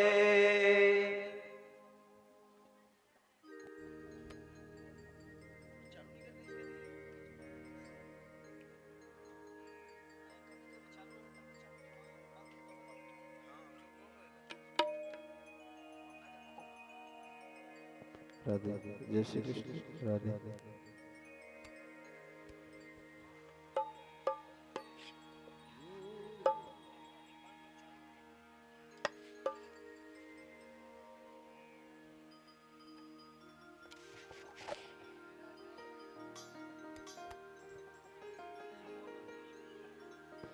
बोलिए महाकाल महाराज की।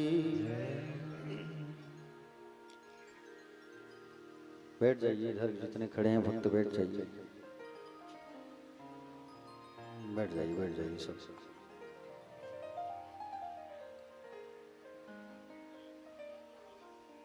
बढ़िया दिव्यमयी पावनमयी मंगल झांकी का आप दर्शन कर रहे हैं प्यारे भक्तजन।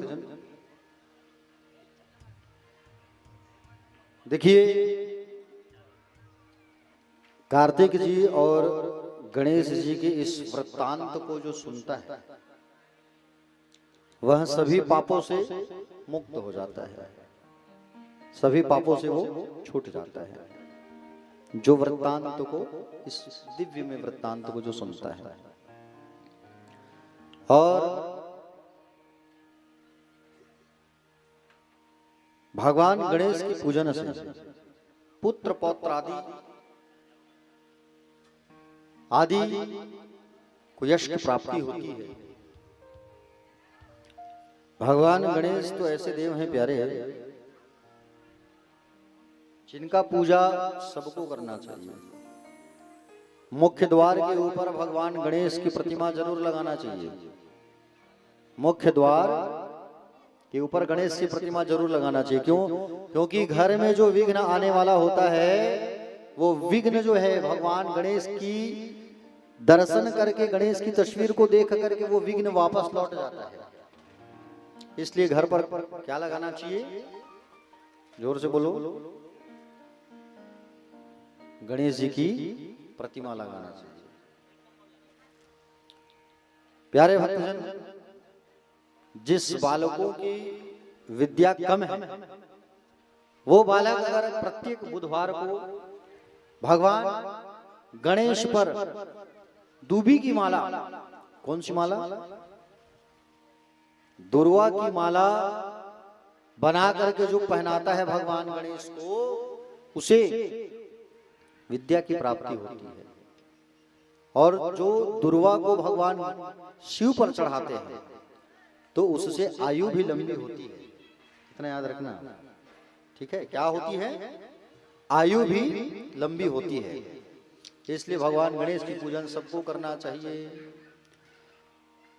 अगर आपका दुकान है या व्यापार है, वो व्यापार या दुकान भी मंदा पड़ा हुआ है, आप गणेश जी के मंदिर पर जाकर के लाल फूल की माला, भगवान गणेश को लाल रंग जो है बहुत प्रिय है, समझ रहे हो ना? लाल रंग जो है भगवान गणेश को बहुत प्रिय है। तो सुंदर गणेश जी को लाल फूल की माला और 21 नग दुबी चढ़ा करके लड्डू का जो भोग लगाते हैं तो उनसे उनके घर की या उनकी दुकान का जो क्लेश है वो दूर हो जाता है। संकट नाशक गणेश स्तोत्र मंत्र आता है। जो व्यक्ति संकट नाशक गणेश स्तोत्र मंत्र को जपता है या भजता है या बोलता है ना, तो उनके घर का सारा संकट भी दूर हो जाता है।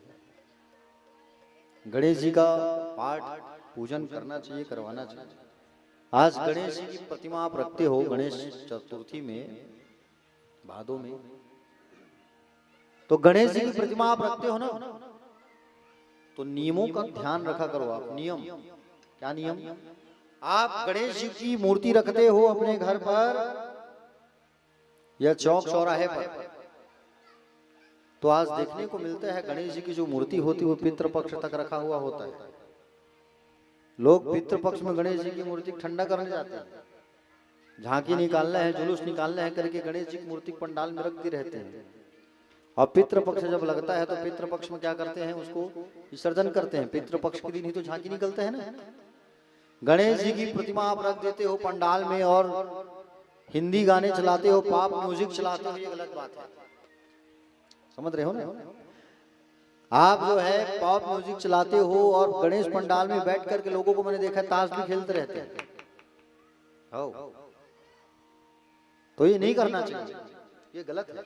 भगवान गणेश विघ्नों के हरता है, विघ्नों के स्वामी हैं।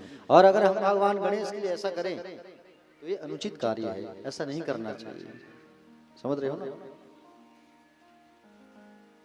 पंडाल में गणेश रखे हो तो शुद्धता का ख्याल रखो, आप नियमों का ख्याल रखो। आप पंडाल में आप डीजे सॉन्ग चला रहे हो, ताश खेल रहे हो बैठ करके, हाँ? तो ये सब शोभा नहीं देता। अगर हम देखना, हम हिंदू ही अपने हिंदू धर्म के देवी देवताओं का अपमान करते हैं। समझ रहे हो ना? गणेश जी की झांकी निकलती, जुलूस निकलती, देखना कई लोग मदिरा पी के, शराब पी करके झांकी में जुलूस में जाते हैं। देखे होंगे आप, जाते हैं कि नहीं जाते हैं? जाते हैं ना। तो हम अपने देवी देवताओं का खुद ही मजाक उड़ा रहे हैं। हाँ? माँ दुर्गा रखते हैं लोग, जो है दुर्गा जी की प्रतिमा रखते हैं, 9 दिन ऐसा पूजा करेंगे वो पूछो मत। उनसे बड़ा भक्त तो कोई नहीं संसार में। 9 दिन महाराज बिल्कुल नहीं किया, लेकिन 10वां दिन पूरा 9 दिन के कसर उतार देते आदमी। और उसी हालत में दुर्गा मैया की प्रतिमा को ठंडा करने जाते हैं, बताइए। तो ऐसा नहीं करना चाहिए, ये गलत बात है, ऐसा हमको नहीं करना चाहिए। प्यारे भक्तजन, आपको बता दूं मैं,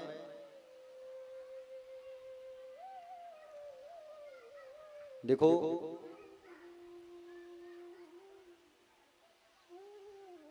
हम खुद अपने देवी देवताओं का मजाक करते हैं, उड़ाते हैं। दूसरे धर्मों में देखना, दूसरे धर्म के लोग अगर ऐसा गंदा काम करते हैं तो अपने मंदिर या देवालय में नहीं जाते हैं। देखे हो? मस्जिद में जाते हैं मुसलमान भाई लोग, देखे हैं आप लोग? मस्जिद जब जाते हैं ना तो ऐसा कोई काम करके नहीं जाता, लेकिन हम लोग ऐसा क्यों करते हैं बताइए? एक मर्यादा होती है। कई लोगों को मैंने देखा है किसी भी मंदिर में, पवित्र धार्मिक स्थान में मदिरा पान करके, गुटखा चबा के, तरह तरह के नशा करके माता और भगवान के मंदिर में जाके प्रवेश करते हैं। कितना दुख लगता है ये बताइए, सोचने वाली बात है। और अगर हम नहीं सुधरेंगे तो हमारा समाज नहीं सुधरेगा। पहले हमें सुधरना जरूरी है। ऐसा अगर आप देखते हो तो पहले रोका टोका करो कि ऐसा नहीं करना चाहिए, काम, ऐसा काम, गंदा काम नहीं करना चाहिए। अगर कोई नशा में पंडाल में चढ़ रहा है, भगवान को छू रहा है या भगवान की झांकी में जा रहा है तो उसे आप मना करो, भैया आप पिए हो शराब, आप नहीं जा सकते, इस चीज का आप उल्लंघन करो। आप आगे तारकासुर का कार्तिकेय जी ने वध किया था। तारकासुर को वरदान प्राप्त था तो तारकासुर को कुमार कार्तिकेय ने मारा। प्यारे भक्तजन, तारकासुर के वध होने के बाद तारकासुर के 3 पुत्र थे, तारकाक्ष, विद्युन्माली और कमलाक्ष। ठीक है, तारकाक्ष, विद्युन्माली और कमलाक्ष। तो प्यारे भक्तजन, तीनों दैत्यों ने मेरू की गुफा पर जा करके 100 वर्ष तक एक पैर में खड़े होकर के, 1000 वर्ष तक वायु पीकर, 1000 वर्ष तक पृथ्वी पर सिर के बल खड़े होकर के तपस्या किया ब्रह्मा जी का। ब्रह्मा जी प्रसन्न हुए और प्रसन्न होकर के आए और कहा वरदान मांगो। तो वरदान मांगने के लिए जब कहा तो क्या वरदान मांगा? तीनों ने वरदान मांगा।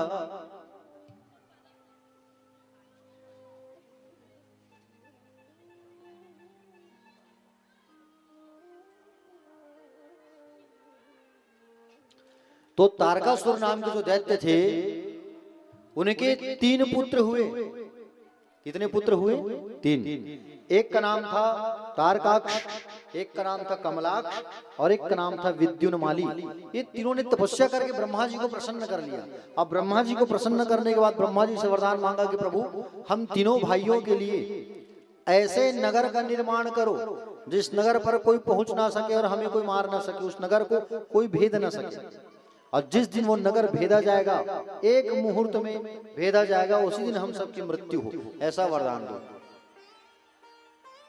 तो ब्रह्मा जी ने तारकाक्ष के लिए सोने का नगर बनाया, समझ रहे हो ना।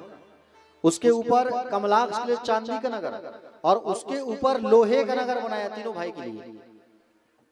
तीनों भाई जो है भगवान शिव की पूजा करने लगे। हर घर में उनके नगर में ये तीनों क्या कहलाए? त्रिपुरासुर कहलाए। क्या कहलाए? तीनों त्रिपुरासुर। और ये तीनों त्रिपुरासुर जो है अपने घर में शिव जी का मंदिर रखे थे, शिव जी की पूजा करते थे, दान करते थे, अग्निहोत्र कुंड करते थे, यज्ञ करते थे कुंड में।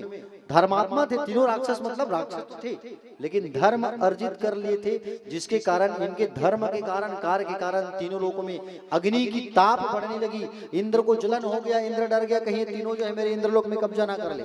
जाकर के ब्रह्मा से कहा, ब्रह्मदेव इन तीनों का मृत्यु कैसे होगा? तो तीनों से कहा कि जा करके शिव की शरण में जाओ, और शिव के पास जाओगे तो शिव ही राह दिखाएंगे। भगवान शिव की शरण में गए सारे लोग। ये तीनों की मृत्यु कैसे होगी? तो भगवान शिव ने कहा कि बोले इन तीनों की मृत्यु कब होगी? जब भगवान विष्णु की शरण में आप जाओगे। सारे लोग भगवान विष्णु की शरण में गए।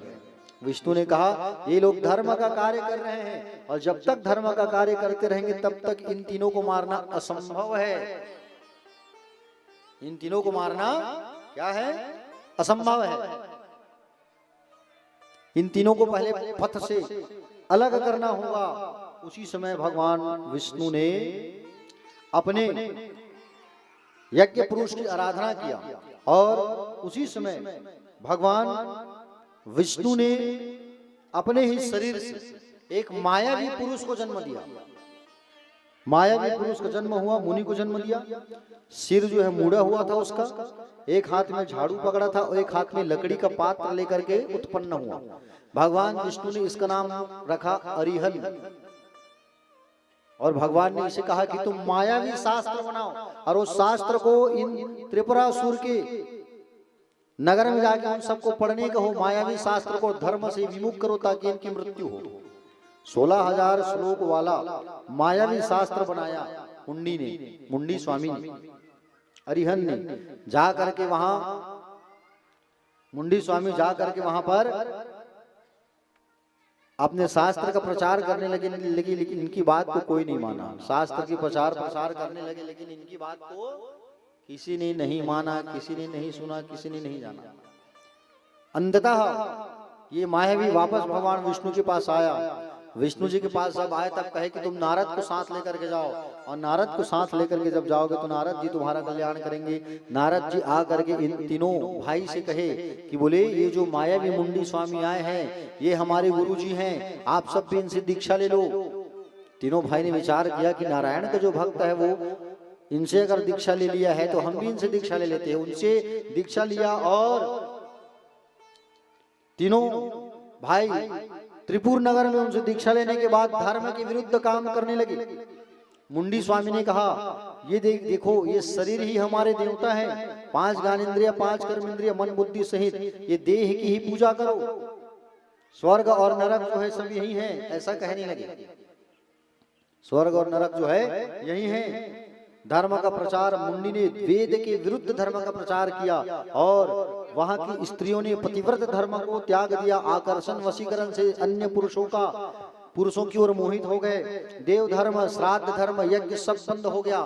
धर्म के विरुद्ध कार्य करने लगे। उसी समय भगवान शंकर ने विश्वकर्मा को कहकर सर्वदेव में दिव्य रथ का निर्माण किया। किसका निर्माण किया? दिव्य रथ का। और दिव्य रथ का निर्माण किया। ब्रह्मा को सारथी बना करके भगवान शंकर युद्ध करने गए। तो उसी समय जब वो शेष मुहूर्त जब आया तो त्रिपुरासुर के उस नगर को जब मारने लगे भगवान, तो भगवान शंकर के अंगूठे में दर्द हो जाता था। समझ रहे हो? कहां दर्द हो जाता था? भगवान शंकर के अंगूठे में। क्यों? क्योंकि शंकर जी ने अपने बेटे गणेश को याद नहीं किया, गणेश की पूजा नहीं किया, इसलिए जैसे उस राक्षसों को मारने वाले रहते थे उनके अंगूठे में दर्द हो जाता था। याद आया कि मुझे तो पहले गणेश की पूजन करना होगा, तब अपने पुत्र गणेश का पूजन किया भगवान शंकर ने। और गणेश की जब पूजन हुई तब भगवान शंकर ने प्यारे अभिजीत मुहूर्त पर आने पर धनुष को खींचकर प्रत्यंतर चढ़ाया और एक साथ उस त्रिपुर नगर को भस्म कर दिया और उन त्रिपुरासुर राक्षसों का मृत्यु हो गया। समझ रहे हो ना, त्रिपुरासुर मारा गया। एक बार बृहस्पति और इंद्र जो है भगवान शंकर का दर्शन करने गए। कहाँ गए? बस ये छोटी सी कथा सुन लो, फिर आरती करेंगे। पीछे माताओं से निवेदन, आरती करके ही जाएंगे, प्रसाद पा करके ही जाएंगे। देखो कथा में जब आप जाते हो ना तो बिना प्रसाद लिए मत जाया करो। जब तक प्रसाद वितरण नहीं होता और हम उस पंडाल में प्रसाद नहीं खाते तब तक कथा का फल नहीं मिलता। इसलिए जहां भी कथा में जाओ, कथा पूरी हो जाए, आरती हो जाए, आरती ले लो और प्रसाद खाओ, तब घर जाओ, तब कथा का लाभ मिलता है, कथा श्रवण का लाभ मिलता है। बीच में कथा को छोड़ करके जाने से प्यारे भक्तजन, पहले दिन बताया था मैं, कथा को छोड़ के जाने से क्या होता है? बीच में अगर आप कथा से उठ करके चले गए तो क्या होता है? याद करो क्या बताया था। बोलो प्यारे भक्तजन। जो बीच में ही कथा से उठ करके चले जाते हैं, जन्मांतर में उनकी स्त्री और संपत्ति नष्ट हो जाता है। शिव महापुराण में महात्म की कथा में लिखा हुआ है, खोल के देख लेना, पढ़ लेना आप। जो कथा के बीच से उठ के जाते हैं उनकी संपत्ति दूसरे जन्म में नष्ट हो जाता है। जो कथा के बीच अपने घर की बात करते हैं, इधर उधर की बात करते हैं, समझ रहे हो ना, वो अगले जन्म में गधा बनता है। और जो पान चबाते हुए, गुटखा चबाते हुए कथा को रसपान करता है, उसे यम के दूत के मुंह में विष्ठा जहर को डाल देते हैं। जो लोग शिव महापुराण की निंदा करते हैं, कथावाचक की निंदा करते हैं, तो उनको अगले जन्म में कुत्ता बनना होता है। जो कथा नहीं सुनते शिव महापुराण की पंडाल में आकर के, वो अगले जन्म में जंगली सुअर बनते हैं।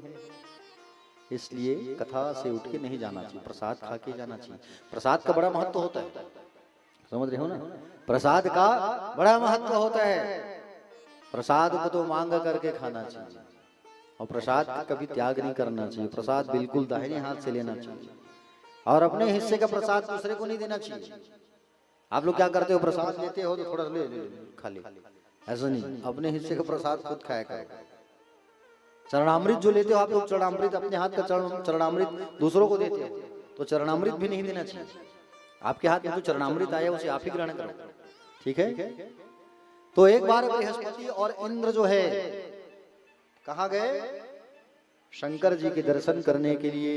और शंकर जी के नगर में जैसे प्रवेश किए तो शंकर जी स्वयं कैलाश पर्वत पर जब आए तो भगवान शिव ने दिगंबर का रूप बनाया। एक दिगंबर का रूप बना करके, द्वारपाल का रूप बना करके खड़े हो गए और रास्ता रोक लिए, अंदर नहीं जा सकते। इंद्र ने पूछा तुम कौन हो? कसत्वम भू, बोले कौन हो तुम, कहां से आए हो? शिव जी कैलाश में है कि नहीं? वो चुप है बिल्कुल। इंद्र ने कहा तुम कुछ बोलते क्यों नहीं? चुप है। इंद्र के बार बार हाथ को स्तंभित कर दिए, वज्र छूट गया। बृहस्पति छड़के के आवत है भोला के संगमा बाबा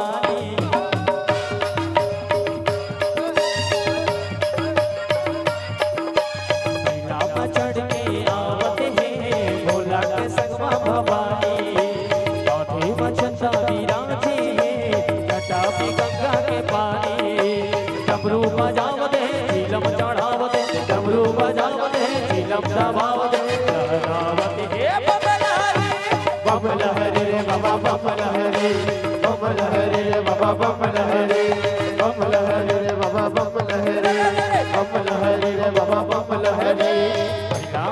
के आवते हैं भोला के संगमा बाबा।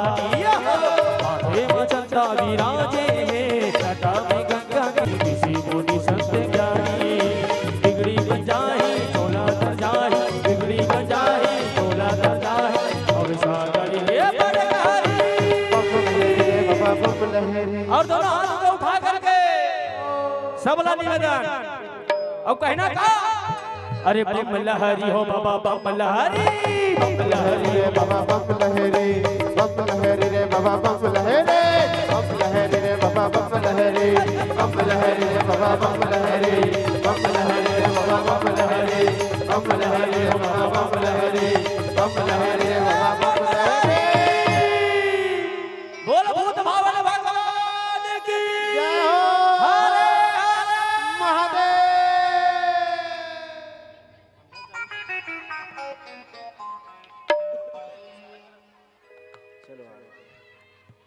आइए मुख्य परीक्षक जन सामने आ जाएंगे और आरती की तैयारी कर लेंगे, आरती प्रज्वलित कर लीजिए।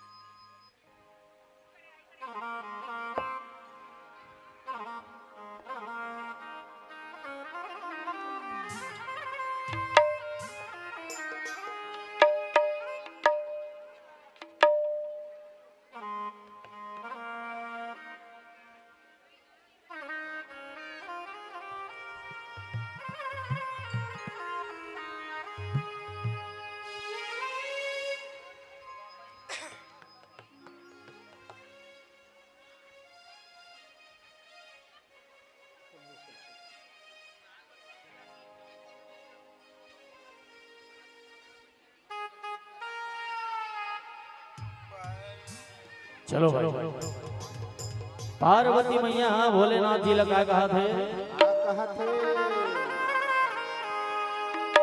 उन्ना ही खाई खोवा मेवा नहीं मिसर मलाई ले तही बता दीदी का गाऊं तोरे हिसाब से गाऊंगा उड़िया वाला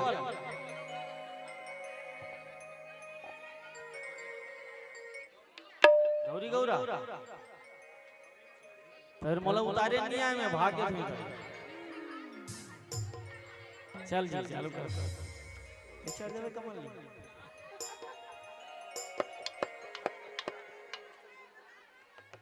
बात इतना है कर से दीदी का हाथ वाला चढ़ जी तो आरती करम डिस्टर्ब हुई चलो बता नहीं गाना चालू कर दे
गव मोदेव सुखे उचना गायला शंकर भोला ते मडवा गडत हेव पाडे बिहा शंकर भोला ते मडवा गडत हेव पाडे बिहा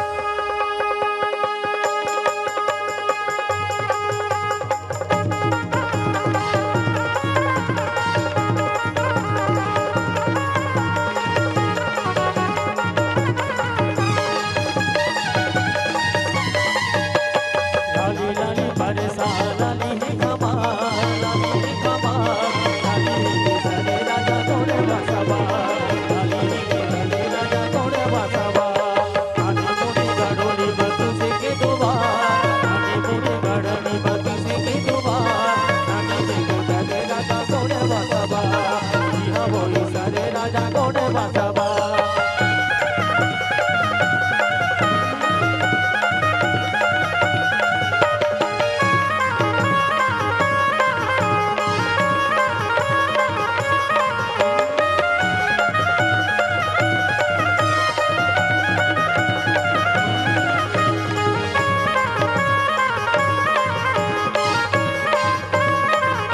धने धने होई से अकाले तुम्हार नजका छोड़ के बैला मा चढ़िया घोड़े वाला छोड़ के बैला मा चढ़िया धने धने होई अकाले तुम्हार पाल की छोड़ो के किछुआ मा चढ़िया पाल की न छोड़ के किछुआ मा चढ़िया लाली लाली बरसा लाली है कमाल लाली है कमाल लाली सरे राजा घोड़े बसवा सरे राजा घोड़े बसवा अली सरे राजा घोड़े बसवा बोलीश्वर गौरी गौरा की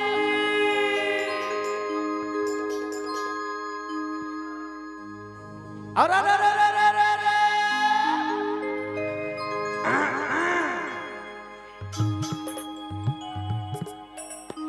अरे लिखता हूँ खून से भैया सुनते हो मास्टर आई लिखता हूँ खून से सियाही मत समझना अरे बछड़ू ने दूध पिया पर वाही मत समझना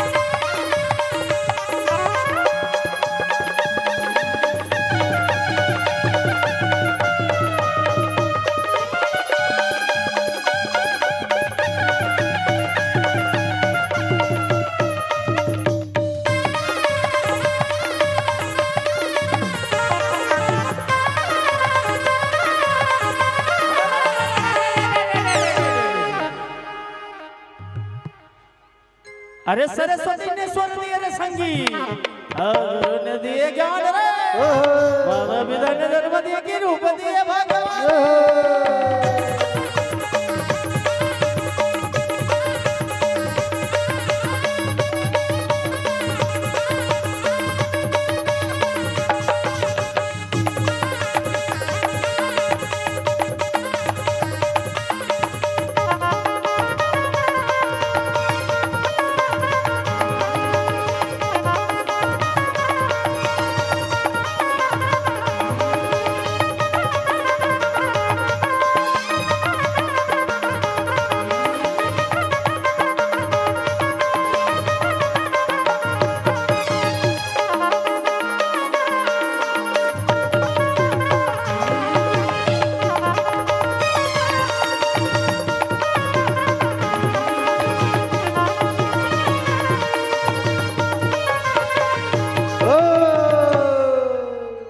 अरे बड़ा हुआ सो क्या हुआ भैया, और जैसे पेड़ खजूर हो, अरे पंछी को छाया नहीं कि फल लागे अति दूर हो।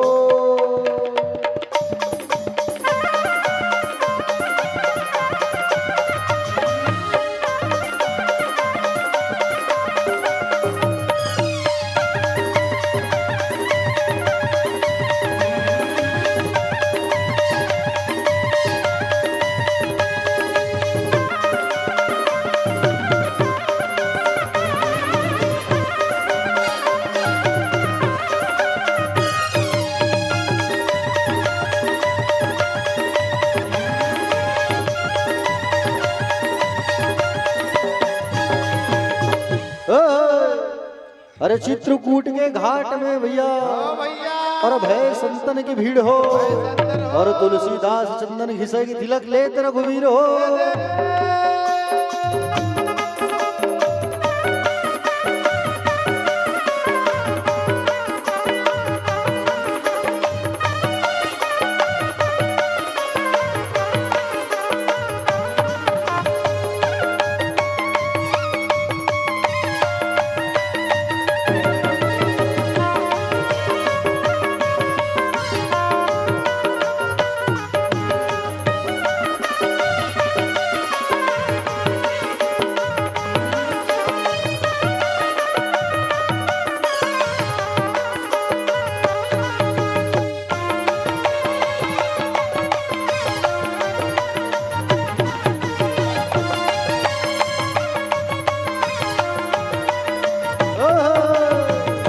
चलो अब आरती तैयार करो, ठीक है, हो गया।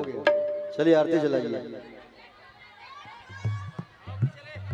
आज के लिए बस इतना ही, और बहुत बेस्ट अवार्ड मिलेगा हमारे अनीता दीदी को, बहुत अच्छा पंथी नृत्य की, एक बार जोरदार ताली। चलिए आरती चलाइए।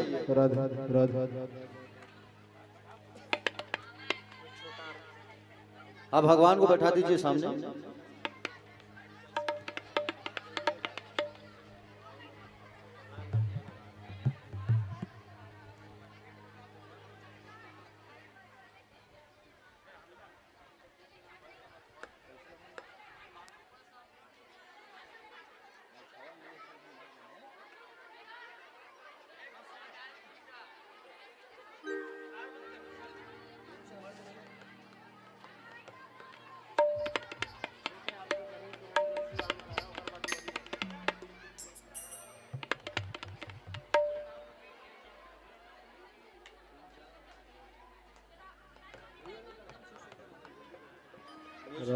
जैसे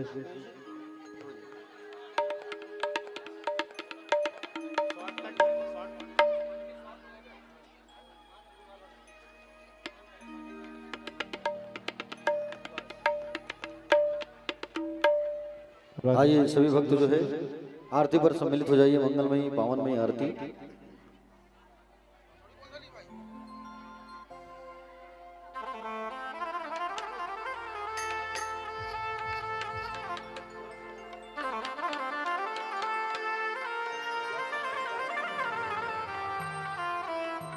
बोलिए महाकाल महाराज की।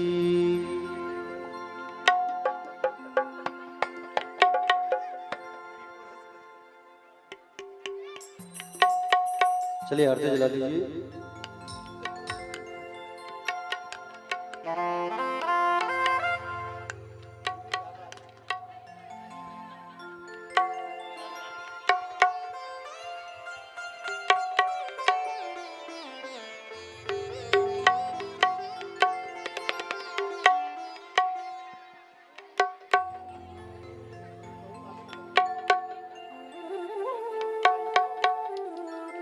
श्री शिव शंकर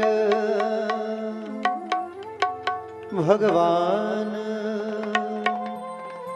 की है आरती, भक्त जनों को भव सागर से तारती।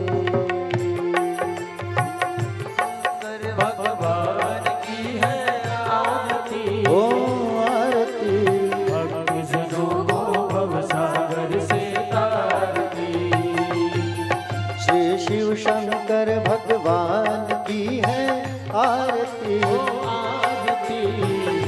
जनों को भव सागर से तारती। शिव शिव शंकर भगवान की है आरती। ओ आरती भक्त जनों को भव सागर से तारती। ये महादेव देवों के देव, ये शप में देव निराला और डमरू बजाने वाला। जी महादेव देवों के देव, ये सब में देव निराला और डमरू बजाने वाला। ये महादेव देवों के देव, ये शप में देव निराला और डमरू बजाने वाला। जी महादेव देवों के देव, ये सब में देव निराला और डमरू बजाने वाला।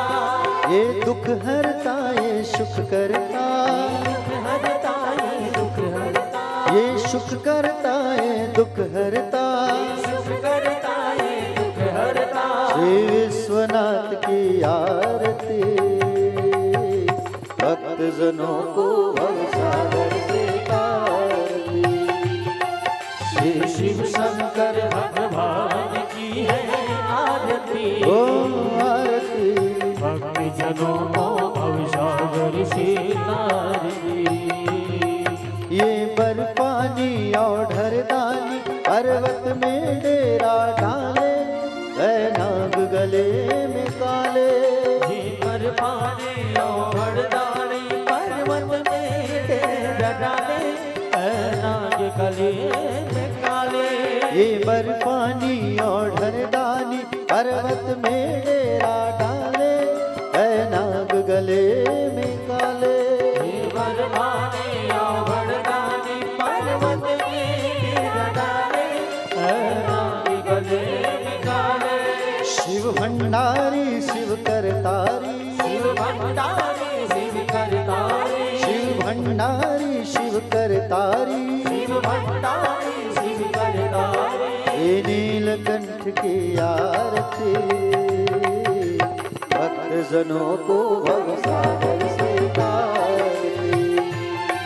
श्री शिव शंकर भगवान की है आरती। ओ आरती भक्त जनों को भव सागर से तारती। महादेव।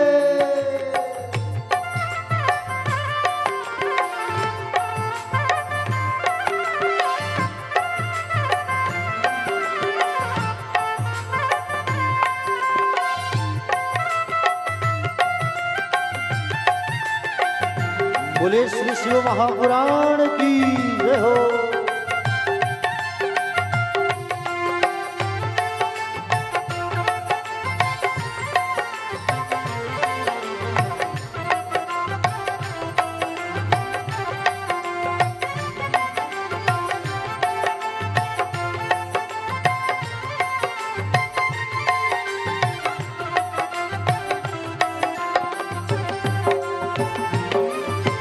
महाकाल कालों के काल, ये मान सरोवर वाले है पिए भंग के प्याले।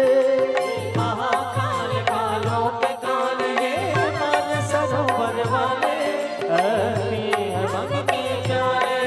ये महाकाल कालों के काल, ये मान सरोवर वाले है पिए भंग के प्याले। महाकाल कालों के काल, मान सरोवर वाले पिए भंग के प्याले।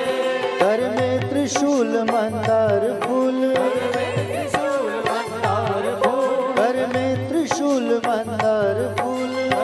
त्रिशूल मंदार फूल। श्री महाकाल की आरती, भक्त जनों को भव सागर से तारती। श्री शिव शंकर भगवान की है आरती। ओ आरती भक्त जनों को भव सागर से तारती।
घटवासी मरघट में डेरा डाले है भस्म रवाने वाले।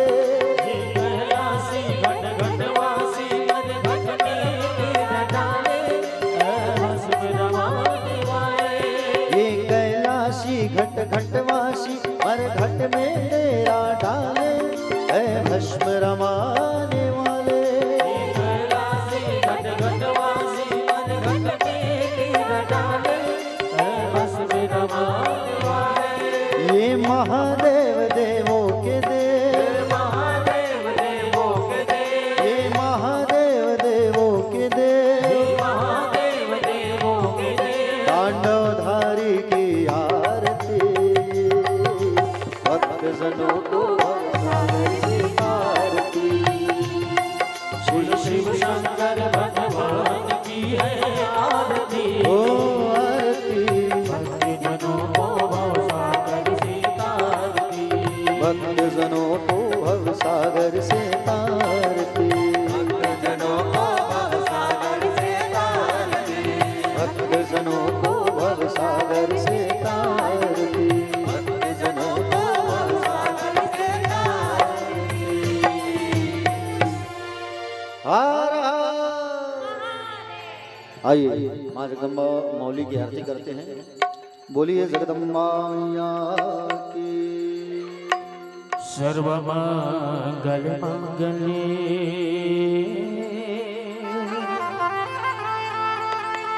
शिवे सर्वार्थ साधिके शरण्ये त्र्यंबके गौरी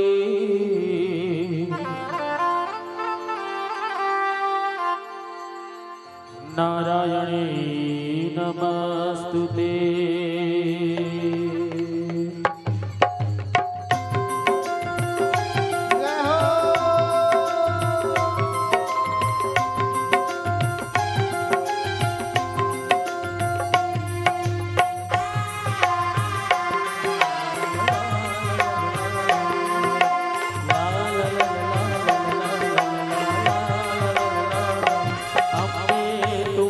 जगदम्बे काली जय दुर्गे अपर वाली तेरे ही गुण गाए भारती। ओ मैया हम सब उतारे तेरी आरती।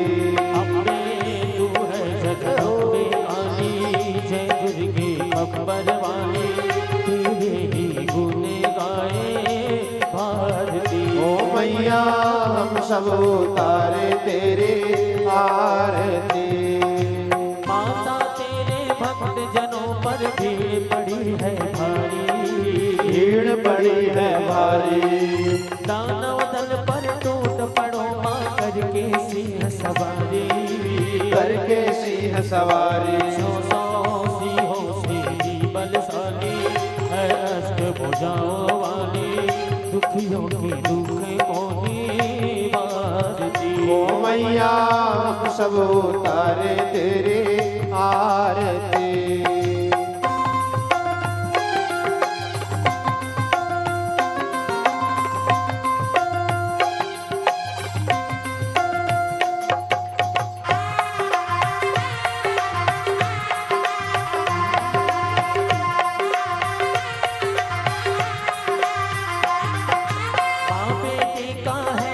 जग में बड़ा ही निर्मल नाता। बड़ा ही निर्मल नाता। पूत कपूत सुने हैं पर ना माता सुनी कुमाता। माता सुनी कुमाता। सब पर करुणा बरसाने वाली अमृत बरसाने वाली दुखियों को दुख को निवारती। ओ मैया हम सब उतारे तेरी आरती।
माँ तेरे चरणों में एक छोटा सा कोना, एक छोटा सा कोना, सबकी बिगड़ी बनाने वाली, लाशें बचाने वाली, सतियों की सत्य को संवारती। ओ मैया हम सब उतारे तेरे आरती। अम्बे तू है जगदम्बे वाली, जय दुर्गे खप्पर वाली, तेरे ही गुने गाए भारती। ओ मैया हम सब उतारे तेरे आरती। मैया सब उतारे तेरी आरती। ओ मैया हम सब उतारे तेरे आरती। आइए कपूर जला ले।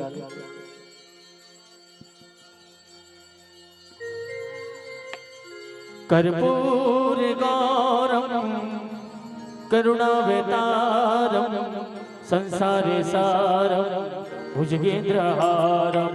कर्पूर गौरम करुणावतारम संसार सारम भुजगेन्द्रहारम।